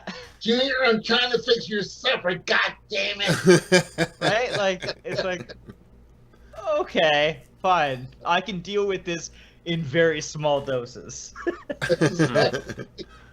All right, Fuego. Any other news stories? Well, I mean, there was bits and pieces here and there, but mainly the big thing that I wanted to talk about was the fact that as far as, like, camaraderie of horror fans, we have lost the opportunity, most notably with conventions, with festivals, stuff that, you know, Jay and ourselves and various others within the community, you know, whether it's film festivals or whatever, we covered these things, and now they're all going virtual. Halloween Horror Nights is canceling a in-person situation for the first time in 30 years, which really sucks, and so that's obviously a bummer. And then most big-time just releases, whether it's Quiet Place 2, whether it's Antebellum, they're all being pushed to next year. Do you guys think the, like, theater experience is going to have a resurgence? Do you think that we can recover? It's going to take a while. Yeah, it's going to take It a will while. eventually, but it'll take a while. Yeah, I think it'll be cool at some point. I think if people don't rush into it, because that's how you get a fucking second wave of this. And I can already see it. Even in Canada, like everybody's starting to open up. John, like my co-host, he's a teacher, and he's saying that he needs to go and start teaching. It's like, are you guys fucking nuts? Yeah. Like, what are you thinking? Like, it's smart to like cancel everything that's happening because you see the influx of what's going on, especially with the tests. I think that doing, like, I don't know if you guys caught like Invisible Man and Hunt when they originally dropped on VOD. Oh. They were premium, but like in the situation that we're in, it's like I have a lot more accessible income where I'm willing to spend that kind of money. I'm not going to the bars. I'm not eating out as much. I'm not doing shit. So I'll drop $20 on a rental because it doesn't matter as much. Mm-hmm. And I think that a lot of people did, and I hope that they recovered some of the money, or I hope they made enough money to continue this trend. And based on AMC and Universal like coming back together to say that there's going to be a shorter release window Yeah, from playing theater. nice and everything, yeah. Yeah, they said there's going to be a shorter release window from theaters to VOD, like potentially a couple weeks, which is fucking awesome. 17 days. Yeah, 17. This is what Which they're is saying here in the it's States. crazy good, especially when it comes to like families. So I know that Trolls, I don't know if it was Trolls or something. Trolls World Tour was the first one, yeah. Yeah, that did extremely well, and you have to realize like they probably sold so much more at home because there were so many families that were held back from bringing 4 people to a theater and all the snacks and stuff. You're talking $150 to go to a movie. Yeah, that's where they versus- make their money. Yeah, is the only with time it snacks and doesn't food make and sense stuff. is if it's an individual. Yeah. If there's 2 or more people in a household sharing that $20, then it's way more. It makes way more sense. So, Right. but then you have Halloween Kills, which is not willing to do that, and all these other Fair. movies which are not willing to do Tenet, it because obviously, And yeah. I think a lot of those movies make sense, to be honest, because they're all about the atmosphere Yeah, and they event rely on the filmmaking and- surroundings. yeah. yeah. Especially, and they know their audience too. They're not kids. It's people with money. Like, Yeah. we're willing to go. We're willing to buy popcorn and go and watch these movies. Mm-hmm. And so, and they know that we'll hold out another year if we've waited so long. You know, it doesn't really matter as much because to us, we're going to do it regardless. When it comes And to they know that Trolls, too. it's like Trolls is a different story because it's like it's a throwaway CG movie. I mean, Netflix has them, Disney has them, but it's like, hey, kids want want this, fine, we'll get this. For us, like, yeah, we'll wait another year and we'll pack those theaters, and they know that they're going to recoup more. Here's what sucks for the parents that did Trolls, because now you have Trolls World Tour, which costs $20 to rent, and which didn't even have a good song. And now you have a kid that's used to any movie at home being able to be on repeat for no issues. And now a week later, they're like, I want a Trolls World Tour, and you're like, fuck, I gotta shell out another $20 to do this shit again. And that's the problem. Hey, and if it shuts their kids up, maybe yeah, they will. Look, I'll tell you in 4 months whether that's the case, but I'm willing to bet yes. Yeah, I'll be willing to do that. Yeah, with the rental versus the actual purchased, thing that they have. Who am I kidding? I'll just torrent it at that point. Yeah. But I mean, never. I don't even know how to torrent anymore. I used to 10 years ago, but now that there's VPNs and shit, it's probably too complicated. Yeah, man, I was gonna say, like, that's where I got my Japanese B-sides on, like, album releases and stuff, and that was about the extent of it. I don't venture to those quadrants anymore. So we had another couple super chats. Another one from Joanna from Canada, just saying, cannot wait for Dylan's new Nightmare, and it's me, Billy. They're both gonna be amazing. Thank you very much. Yes, we're still very excited about them. Unfortunately, Dylan's New Nightmare is just stuck being delayed for a while, because, like, now we're sitting in a situation where we can try and do it as soon as the restrictions lift, because technically we can't film because our Freddy lives in Canada and the Canada border is closed. So we're stuck waiting. Now, the thing is, once the border opens, we can try and rush into production before it recloses if there's another spike. Yeah. But we have a scene where there is a crowd or a crowd-like grouping of people required, and so if we try and push forward, now that scene has to be altered where that grouping of people now have to be spaced 6 feet apart, where it doesn't make sense for the scene. So we might have to wait even longer until the restrictions are all but lifted once the vaccine is out, because it's going to compromise the integrity of what I've written. So it's such a weird thing. But we're still in the process behind the scenes. I think I sent Jay a little special flash. I keep Jay. Yeah, honestly. I actually want to ask Jay about the fact that sports has kind of come back, man. What are you going to sports for? Shut up about sports. I was about to praise your shit. Yeah, what are you doing? He's about to praise the Dylan's New Nightmare stuff. Yeah, Cecil has been sliding me like behind the scenes stuff since day one. Really? And I fucking love it. Like, I'm not even the biggest Freddy fan, and I've been very open about that. I don't care. Like, Nightmare on Elm Street is, like, low on my top franchises, to be honest. However, the stuff that I have seen is nothing but quality. The people that they have involved that are crafting the things that I've seen and or have completely crafted the things that I've seen are fucking awesome. Mm-hmm. And they're people that, like, I don't know, have been announced, but they're people that you'll recognize, like, their names, and you're just like, oh, shit, this person's involved? Mm-hmm. That is sick. And honestly, I'm so pumped, and I'm so happy that you guys, like, got the funding, and you're going forward with this. Like, from our talks, like, at Frightmare, what was it, last year? Yeah. Kind of like the very small, like, hey, I have an idea here. Like, hey, do you want to jump on, like, a Skype chat and we can talk about it, like, in a couple months or whatever? Yeah. Mm-hmm. And then from there, it's just, like, seeing it all come to fruition from the location scouting and getting everybody involved. I'm super pumped about it, and I think everybody else should be as well. Because this, honestly, the shit looks dope. That's great. I love having you say put that. That on the Blu-ray. Yeah, honestly, that shit looks dope. Yeah, no, I don't think it won't make its way there. Definitely, like, calm that bit of discussion. So yeah, I've been getting some updates behind the scene that I can't share with everyone because it's spoilery. However, Jay has been sort of a behind the scenes confidant for me from the beginning on it, because Jay and I have been talking for many years, but more recently, more so, especially since Texas Frightmare, when he realized I wasn't a complete creep asshole. I totally thought you were a Dick Pryor. I know. Look, that's just the visage I exude sometimes for some reason. But no, I'm glad we did because Jay, I'm a big fan of Jay's and what he's done, but also a big fan of Jay as a person. So I've been keeping him in the loop on everything since then, and I filtered down an update that I got recently that no one else has seen.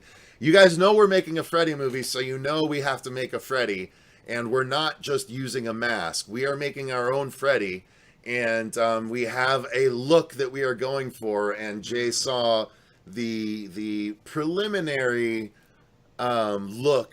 There's still going to be some alterations, but he saw the preliminary look, which it looks so legit. Fuego's seen it too. It's really, really dope looking, and I got a note from our makeup girl. That's so demeaning and reductive. Our makeup girl. Yeah, it's so reductive. I'm so shitty. We got I got an update from the head of our makeup effects department, Nora, who is the winner of one of the seasons of Face Off on Sci-Fi. She's doing our makeup effects, and she's like, dude, people are gonna think we have Robert in our movie because of this makeup. And I'm like, you're not wrong based on what I'm seeing. Yeah. You're like, well, that's what we had hoped you would do. Yeah, makeup artist. Thank you, Mikey. I know. Tremendous. Yes, the head of our makeup department. And Diva Duck sent over a super chat. I just want to say hi and stay safe, everyone. Also, Energy Sucker sent a couple super chats. I missed one earlier. Do y'all like Hobo with a Shotgun? Missed super chat. Yes, I did miss. He brought up Hobo with a Shotgun earlier. So yeah, that was one of we'll the circle fake back to DNN in a moment, but I want to make sure I don't miss that. I saw Hobo with a Shotgun a while ago, and I enjoyed it. Isn't it Rutger Hauer? Yeah, if I remember correctly. Yeah, and it was a fake trailer that was done in the Grindhouse shit. And exactly. Then they're like, oh, let's just make a full movie, just like with Machete. Like, why not? I mean, I don't know. I like that slimy just sense of filmmaking. It's fun in my estimation. Any of you guys seen Hobo with a Shotgun? Absolutely. Like seeing it in theater, like I loved it. Absolutely. And especially just like being like a Grindhouse fan prior, and like, you know, seeing it spawn from a trailer as well is just like, oh really? I love it. Yeah. Now, if we can get a Thanksgiving movie spawned from a trailer, Eli Roth, please. Thanksgiving. Yeah. Give us this. Oh, Thanksgiving. The scene on the trampoline with the knife. I mean, come on. Oh god. Yeah. But yes, Hobo with a Shotgun was so good. I admittedly probably haven't seen it since the theater. Yeah, I haven't seen it since the first time I saw it either. Clips of it that remind me of it, but I remember the feeling of just walking out of the theater like, that was fucking amazing and exactly what I hoped for. So, fuck, now I need to watch it. I know, now I need to revisit it too. How about Media Kraken? Media Kraken. Did you catch that one? Actually, I have seen that one. It was so over the top that I did enjoy it. There you go. I probably visited it again. Nice. Yeah, I need to give that one another look. Sam, what about you?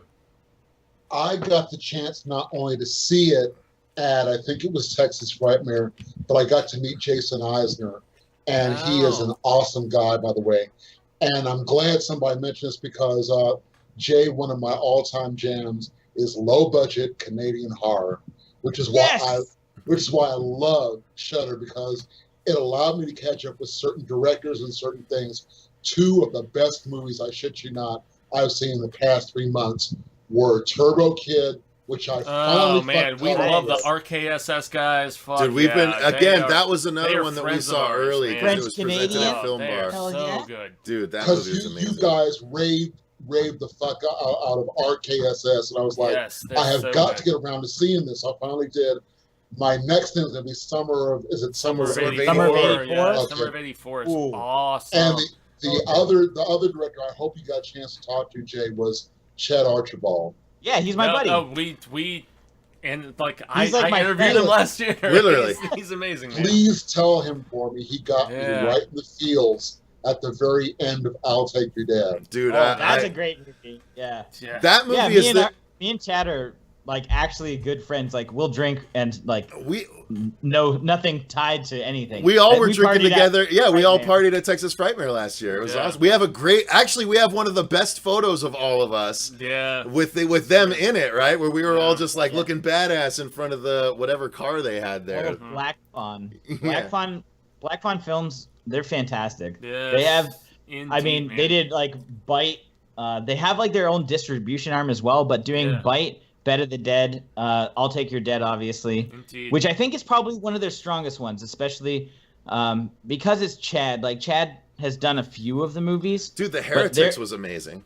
Yeah, that's Heretics the one that is one that I often still talk haven't about. seen. Oh, Yeah. dude, the Heretics is great. No, it's And it's actually, fantastic, man. Harpoon was great too. Chad didn't do that one, but No, Black they Fawn just did. Yeah. they did the distribution for that because there's two arms. They have like their films and then their distribution as Yeah. well. Exactly. Dude, the They picked- Jay, you gotta watch the Heretics, man. It's- I know, it's they pretty tell me awesome, that dude. too. Darkly comedic, Jay. It's awesome, man. He You was would because dig it. again, that's one that we saw that was at Phoenix Film Festival, and Fuego saw it, and I missed it that year. And he's like, "Oh, you really would have liked it. I thought it was great." Yeah. So actually, I only saw it when we met Chad at where did we meet him? Was it at? Well, we met him. It was at Texas Frightmare, yeah. Texas Frightmare. Yeah, so we met it, and so he actually brought a copy of the Heretics and gave it to me, so Yeah. I was able to watch it. And yeah, I definitely I agreed with Fuego after watching it. It was awesome. Yeah. But I also agree with Sam.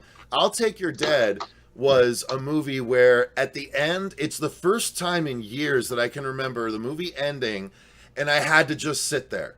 I couldn't get up and walk out right away. Like I had to, because if I had gotten up, I would have just turned into a complete mess and bawled. It was like almost like a tear rolled because it was super affecting. But I had to like literally almost catch my breath. Like It was almost like that was so. It affected me so deeply. It was almost like if Tarantino did horror was Yeah, the best that's way not a that bad I would really comparison. describe it, man. Yeah. Yeah, it was solid in that regard. So, Dude, I loved and, it. And that young girl who was in it, her and the father dynamic was just heart-wrenchingly. Oh, man. I'll be Intense. honest. I have like props from the from the movie, like the suckers that because he was like the Candyman guy. Yeah. I definitely dipped into the suckers during COVID while I was pacing back and forth.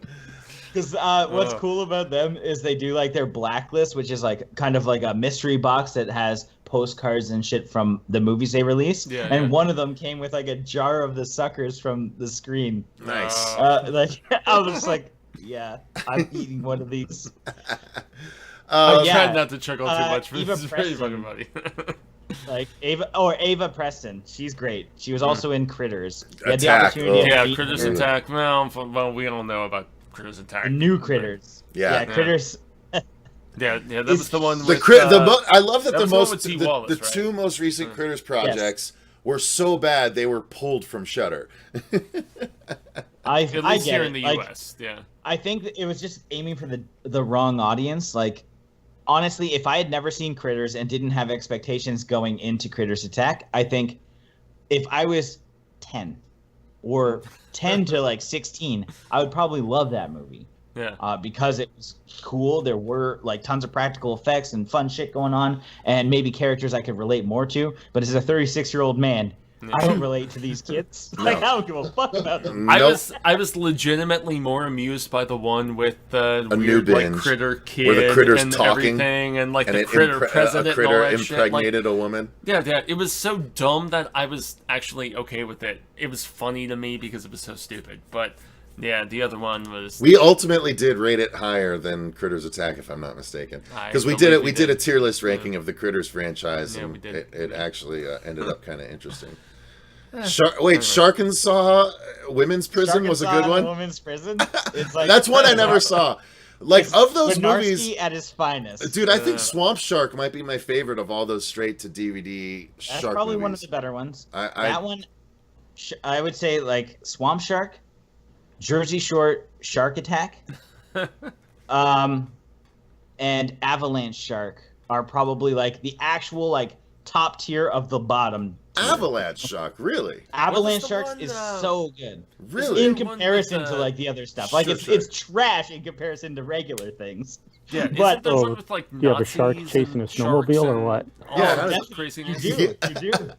That's Oh, hilarious. They live in the mountains and like there's I think it's like native tomes and stuff that like they infest the mountain that they're on and they swim through the world. It's fucking awesome.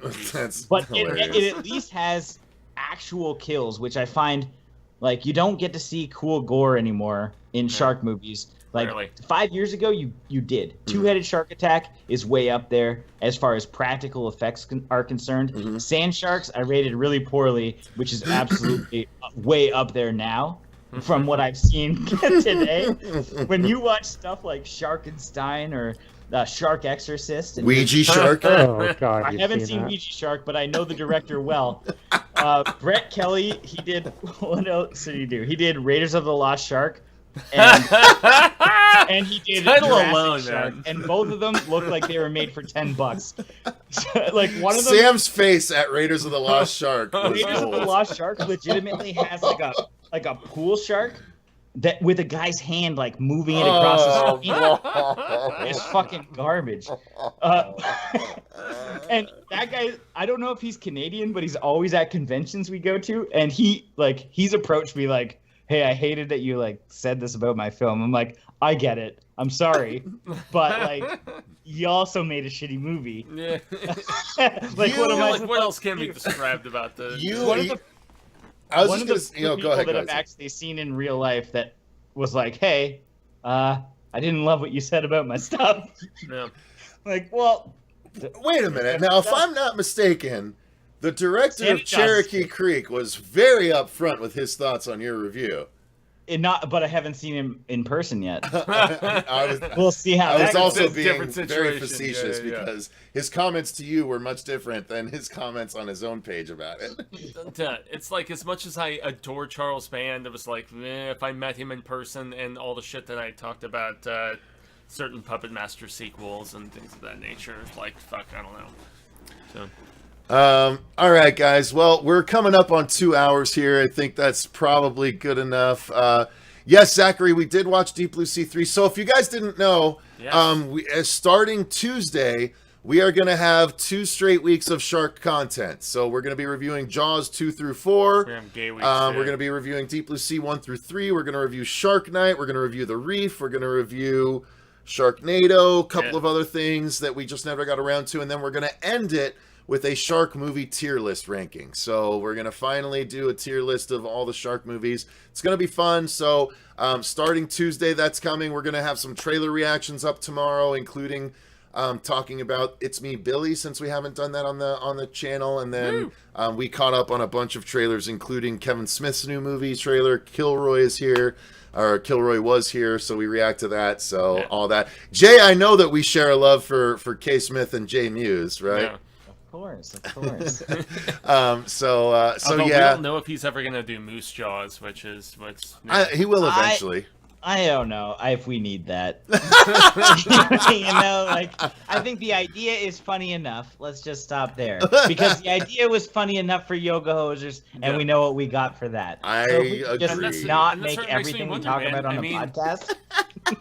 Yeah, that Johnny Depp character, With a dick for a nose, I don't yeah. know, man. I have mixed feelings, but So, all right, well, let's wrap it up there. I do want to say thank you once again to our patrons for not only supporting the channel but for taking part today. Sam, thank you again, much appreciated, sir. Gracias. And welcome to Media Kraken, and thank you for joining us. Hopefully, you can join again in the future as well.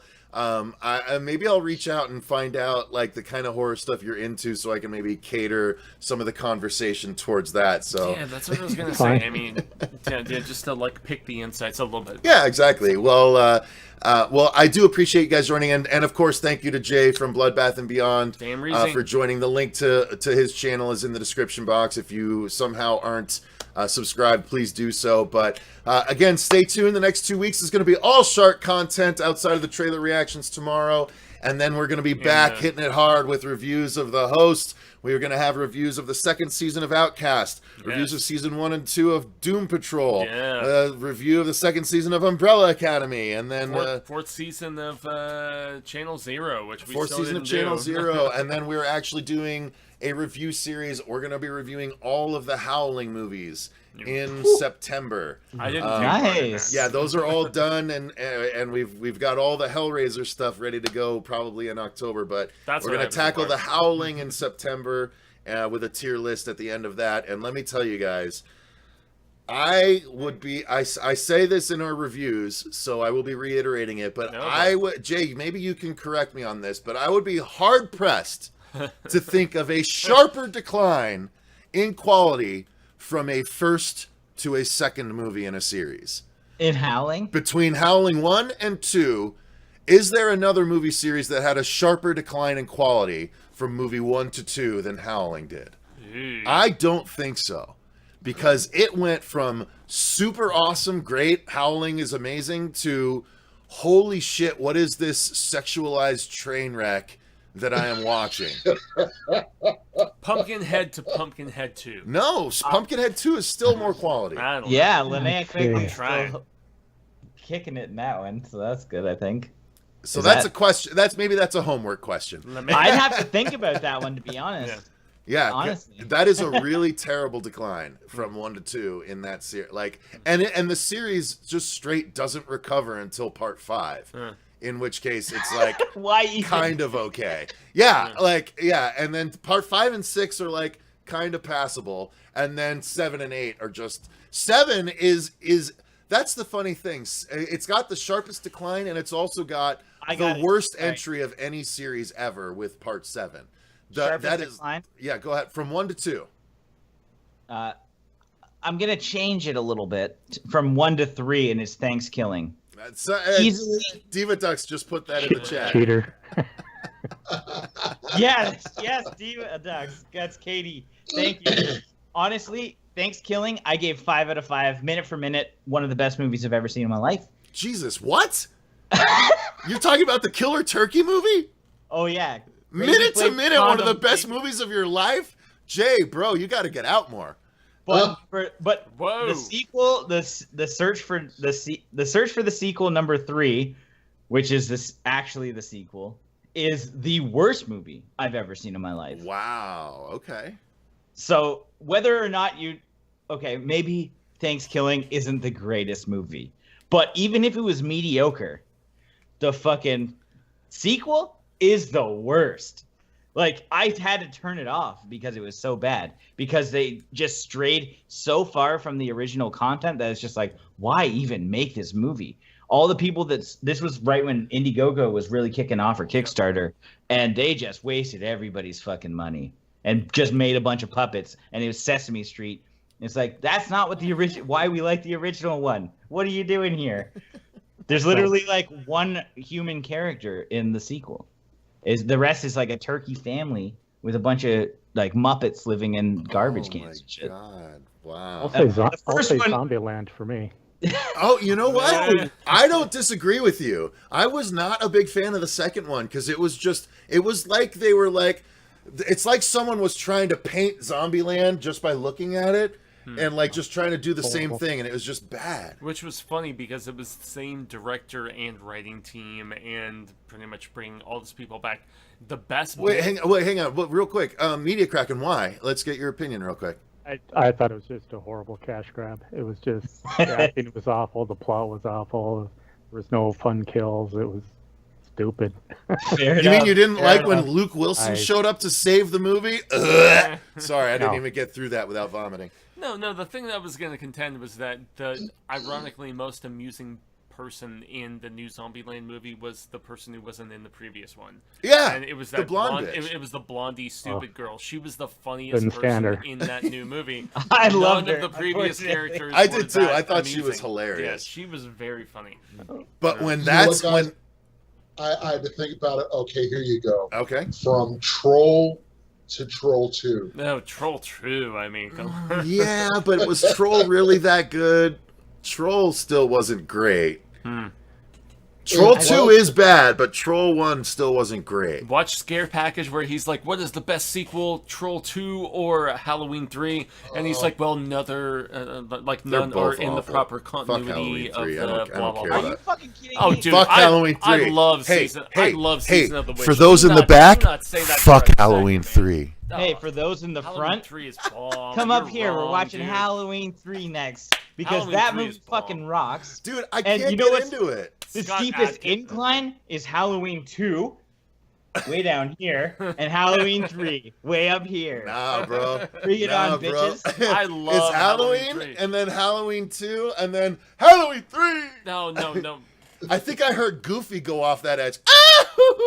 No, the fact that It's the Halloween 3 is best its own guy ever. goddamn thing, and it is messed up. It is like, it's almost like Ernest Scared Stupid R-rated kind of situation. I like Ernest Scared Stupid. I'll watch Ernest Scared Stupid 10 times before I watch Halloween 3. Halloween 3's dope. You should revisit it. I did revisit it 2 years ago when we reviewed the series, and it was still trash. I love that movie. I don't know. I understand that people love it. I just have never been able to get into it. Adkins always, for whatever reason, is able to sleep with early 20-year-old If they just called women, it Season of the Witch, I might have had a don't- better I chance don't- at it, I but can't figure that out. can't help it.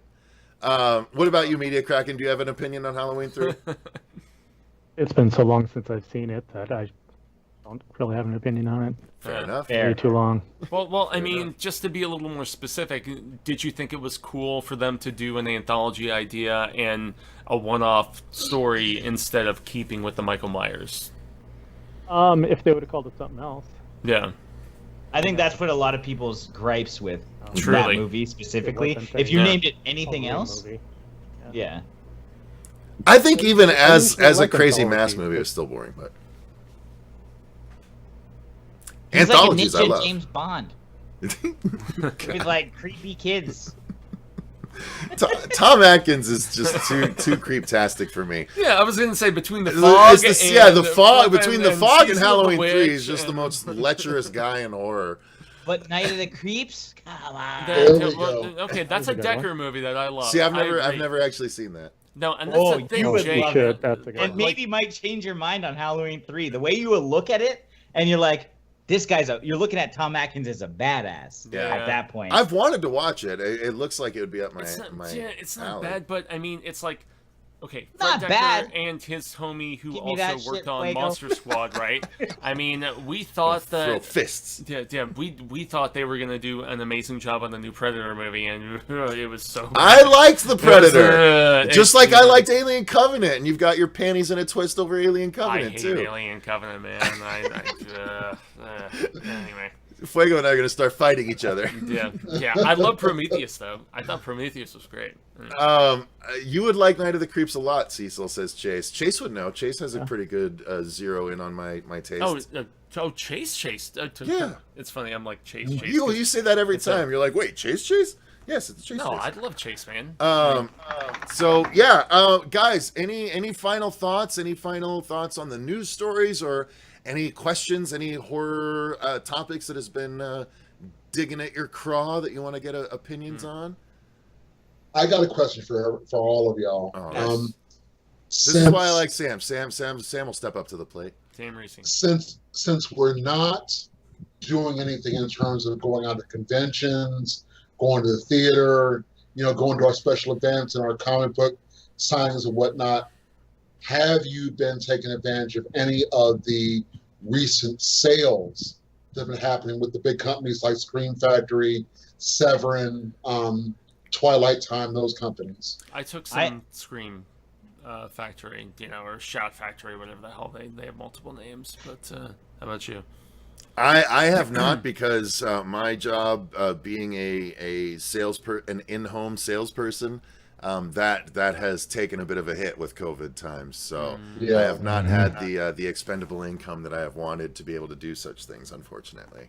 Yeah, I've been very weary of Marvel Disney taking over Alien and Predator, like we talked about earlier. But just trying to stockpile all of my Dark Horse stuff on eBay and Amazon. That's about the extent of it. So, What about you, Jay and Media Kraken? I haven't been buying a ton. I've been buying like the odd thing that might get recommended through Patreon, just for like Scream Factory has been releasing some cool stuff like Graveyard Shift. Yeah, it just came out this week, dude. Right? Yeah. And then Tammy and the T-Rex, which is something that I tried to pick up back in the day. Like, I didn't get the slipcover, unfortunately, for that, which pisses me off. Yeah, I didn't take advantage of the major Shudder, sales right? that they had, simply because the Canadian dollar, like, drastically fucked itself right when COVID came out. Yeah. So I had to cancel a bunch of subscription stuff, and I haven't been buying over the border as much because not only does the shipping suck, but, like, the shipping prices suck. And the conversion sucks. So for every movie that might cost $20 usually at a convention, or $25 at a convention, is now costing me $40. And it's like, I'm not buying every movie for $40. It just doesn't make sense. Yeah. So there's like the few movies that I can get. Like Sunrise Records is in the mall right beside me, and like the odd one if I really need to, and I can't get it like from like Tubi or something, because Tubi has so many old school movies at Isn't there, seven. Dude, isn't their selection impressive? Holy shit! It's crazy. Yeah. It's crazy. It still doesn't. Yeah, lots have, of Cronenberg actually, which is cool. I usually reserve all of my Severin purchases, my Arrow purchases, and my Vinegar Syndrome for conventions, because part of the fun of collecting Blu-rays is like finding them and picking up them at conventions at the table and being like, I gotta check this shit out. Mm-hmm. And so a lot of that is lost on me when ordering online. So I almost don't order a lot of stuff unless I need the footage specifically for a review. Yeah. And those are few and far between at this point, because there are other options like on Tubi, like Amazon Prime, even just like getting a Canadian version that might not have all the special features sometimes is a better option than spending $40. I might rather spend $6. Mm-hmm. So I am just stockpiling all my money, and I can't wait to come to Texas Frightmare and fucking buy a bunch of shit. And that's what I was going to say, man. I mean, I still remember all three of us stockpiling on Arrow releases at that booth when we saw each other last May. So the one thing I did buy was the Friday box. I bought that. Oh, you bought it? It sold out came like very quick, and then it was available through different outlets. But I canceled it because somebody tipped me off that it was actually cheaper somehow. Willis Greedy in Canada. at CP was on Jason Amazon. Smith. Yeah. Jason Smith is how I found out. It was $160 US on Scream Factory, and then in Canada it was $150 Canadian with no shipping price. Mm-hmm. So I'm like, well, yeah, I saved like $170 or whatever, in plus the $30 it would have been to ship. Like American is like $230 when I just got it for $150 flat. Yeah, nice. It's like, holy! I just saved $70. Well, and we took advantage of it too, yeah, because I did the same thing. He posted that that Amazon Canada link, and it was like $45 cheaper than the Scream Factory link. The difference is it doesn't come with the posters. They've since raised it, and I'm fine. I don't need a poster or a lithogram. No, I don't give a shit. I don't need a poster. Like I'll go to Kinko's and get that shit printed if I really want. Yeah, you want all that bonus like stuff. it'll be way cheaper too. But yeah, no, I saved like $45 going through Amazon Canada, and you can cancel it if you want to before it actually comes out, and it doesn't charge you until it actually comes out. So all I did was secure my copy. Hopefully they don't cancel it on us. Yeah, That's the no. thing. It's So- like I already canceled my Scream Factory one. Yeah. I just hope that this one doesn't get canceled. No, but I'm pumped about that release actually, and I missed out on the Halloween box. I have the short box of it, and I'm so mad that I don't have the big box of the Halloween from Scream Factory. I didn't know they even did one. Yeah, I missed that too. If they do Nightmare, I'll fucking not miss the shit out of that. That's for sure. And I thought it was Everybody so cool knows with they had that DVD one though. Yeah. That was the best thing ever. Yeah, I thought it was so cool with the Alien quadrilogy all those years ago, and now I've been supplanted, obviously, so it's fine. To Jay's point though, like I like looking at stuff in person. It can be good and it can be bad though. So at a convention, at FearCon, there was Vinegar Syndrome was there, and they had some movies, and I picked up two movies I had never seen before. One was Hobgoblins, which was Ooh. it was maybe a steep decline from the first one to the second one, but hey. dude, that movie was terrible. Like, I watched it and I was pissed I paid for it. I was No like, way. this, dude, it's so bad, Yeah, so but you're bad. being helpful in However, the creative process. The other one I picked up was on the other end of the spectrum, where I was surprised at how good and cool it was The Suckling. I had never heard of The Suckling before. And it's about basically a fetus that is aborted and mutates because it lands in toxic waste and becomes a massive creature that tries to get back to its mom and kills anyone in its way. And I was Did it like, have a holy mom? shit, this is awesome. Dude. That's one of those that I picked up recently that I haven't watched yet. Oh, But watch it, dude. But I It's- picked it up because the guy was just like, you have to watch this. The creature is They said badass. I think there's some dick thing. That's what really sold me. They said, there's a dick thing in this that you gotta see. And Yeah, I'm I like, was about to I'll say, take it. anytime there's a dick thing that's Dude, gonna the sell me, creature I mean, is come on. badass and practical, and I was like, I didn't even fully get what it was about until I put it on, and I was like, holy shit, an aborted fetus just got dropped in a vat of toxic waste. That's what this is? And it was so good. So good. So yeah, I recommend that. Getting back to Sam's question, Media was gonna Kraken, say. what about you? Well, basically, I was unemployed for 3 months, so I haven't bought shit. Fair enough. Fair Oh, enough man. indeed. Similar I did degree have here a- in the USS. I did have the horror Anyway. pack subscription, so I'm still getting that. Nice. That's about it. I just got mine today. I don't know if you opened this one, but I can't wait. I can't wait for the exclusive. 49. It seems good. With I Sean was about to Phillips show it. in it.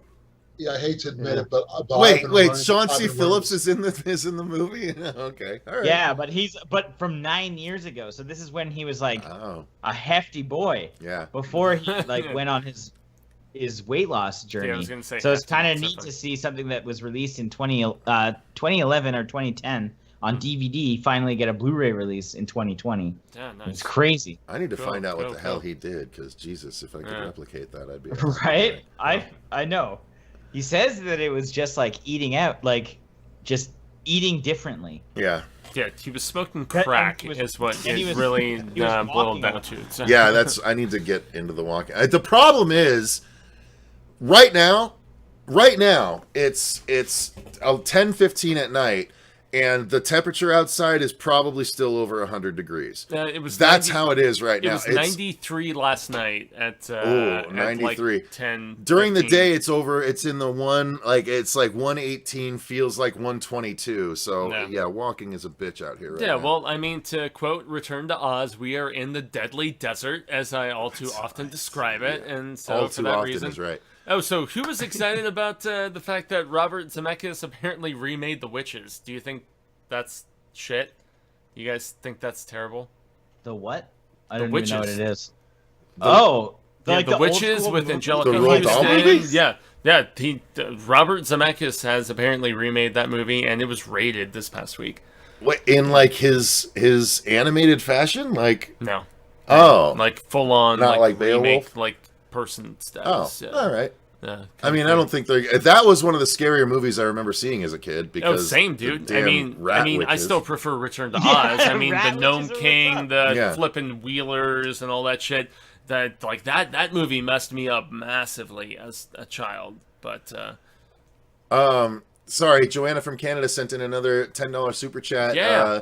Anyone see Clown from 2016? that's it's the John dude with the suit, Watts movie. Yeah, that Eli Roth produced. I quite liked it. I thought that movie I was really awesome. liked that movie. It's Yeah, that movie about was really the good. clown suit. He puts on the clown suit and starts to change into a it, really like, evil sticks clown. to him or Yeah. whatever. Yeah. I loved it. What about you guys? Sam, did you ever see that one? Didn't see that. Oh, that leads to a question I forgot to ask Cecil. Did you meet Billy Pond at Texas Frightmare, and did you pick up Circus of the Dead? Mm-mm. That's come pretty highly recommended. I've got another copy I finally got from him that I haven't really seen yet, but it's supposed to be pretty much comparable to Terrifier Really? as far as the quality goes. Jay's going in. So I saw that like my first year at Texas Frightmare was, I think, 2014 or 2015. And Billy, he's been shilling that for quite some time. It's finally got like a better release. I think Dread Central or something just picked it up. Yeah, Dread did. I saw it when it first came out. I didn't love it. It's too long, but it could be trimmed up by now. I don't know. But I saw it 6 years ago. So, like, I didn't love it. I think Bill Oberst Jr. did a fantastic job as Papa Corn. There's a couple other guys that do a really great job. But it wasn't the movie, like, I know that he's, like, making social, or at least when Terrifier originally came out, they were making social posts about Papa Corn, like, beating Art up and stuff and saying, we're gorier. It's, like, not even close. Like, not even close. I don't think that it's comparable, to be honest. Obviously, if you hold on to something and you're pushing it for 8 years, you're going to think it's the best thing ever. I don't agree. I don't think it's necessarily a terrible movie either. So, like, I think it's worth watching. I thought it was long at the time. I thought it was fine enough, but it's not something that I would actively recommend. Fair enough. And I think that certain people did a great job. I just don't think that it needed to be as long. And when the pacing starts to drag out, it's like, So, Sam, yeah, give it a watch and let it report back. Let us know if you think it's ultimately worth it or not. Absolutely. I'm curious to see if there's like if it's been shortened up, because the cut that I saw was about 2 hours. Oof. I don't know what the current cut is. That's the one that I have. I got it because he originally did have it on Blu-ray at his booth, and he had all the people. And every year at Texas Frightmare, he brings everybody in, which is really great. He's a cool guy, and all the people involved are great. Doll Boy, which is his short, I think was significantly better than the feature. But I don't know. Bill Oberst Jr. is the only really saving grace of that film, I think. Oh, wow. And I think like he's great in everything he's been in, to be honest. Cool. All right. Well, yeah, that's all the super chats, all the questions, it looks like. And we've been going for 2 hours and 15 minutes. So thank you guys I think I even said thank you and wrapped up at one point. So I threw something out there, and then Jace threw something out there. And then Sam threw out a question, and then it just kind of continued. So we don't need to do all the wrap-ups again. I'll just say thank you guys very much for watching. Until next time, I've been Cecil Laird. And gracias a Jaime Fuego. And we were joined once again by Media Kraken, Sam Glass, and Jay from Bloodbath and Beyond. Vegas, baby, Vegas. Indeed. But until next time, guys, remember, stay scared. That's right. Yeah. And I didn't do the thing. you fucking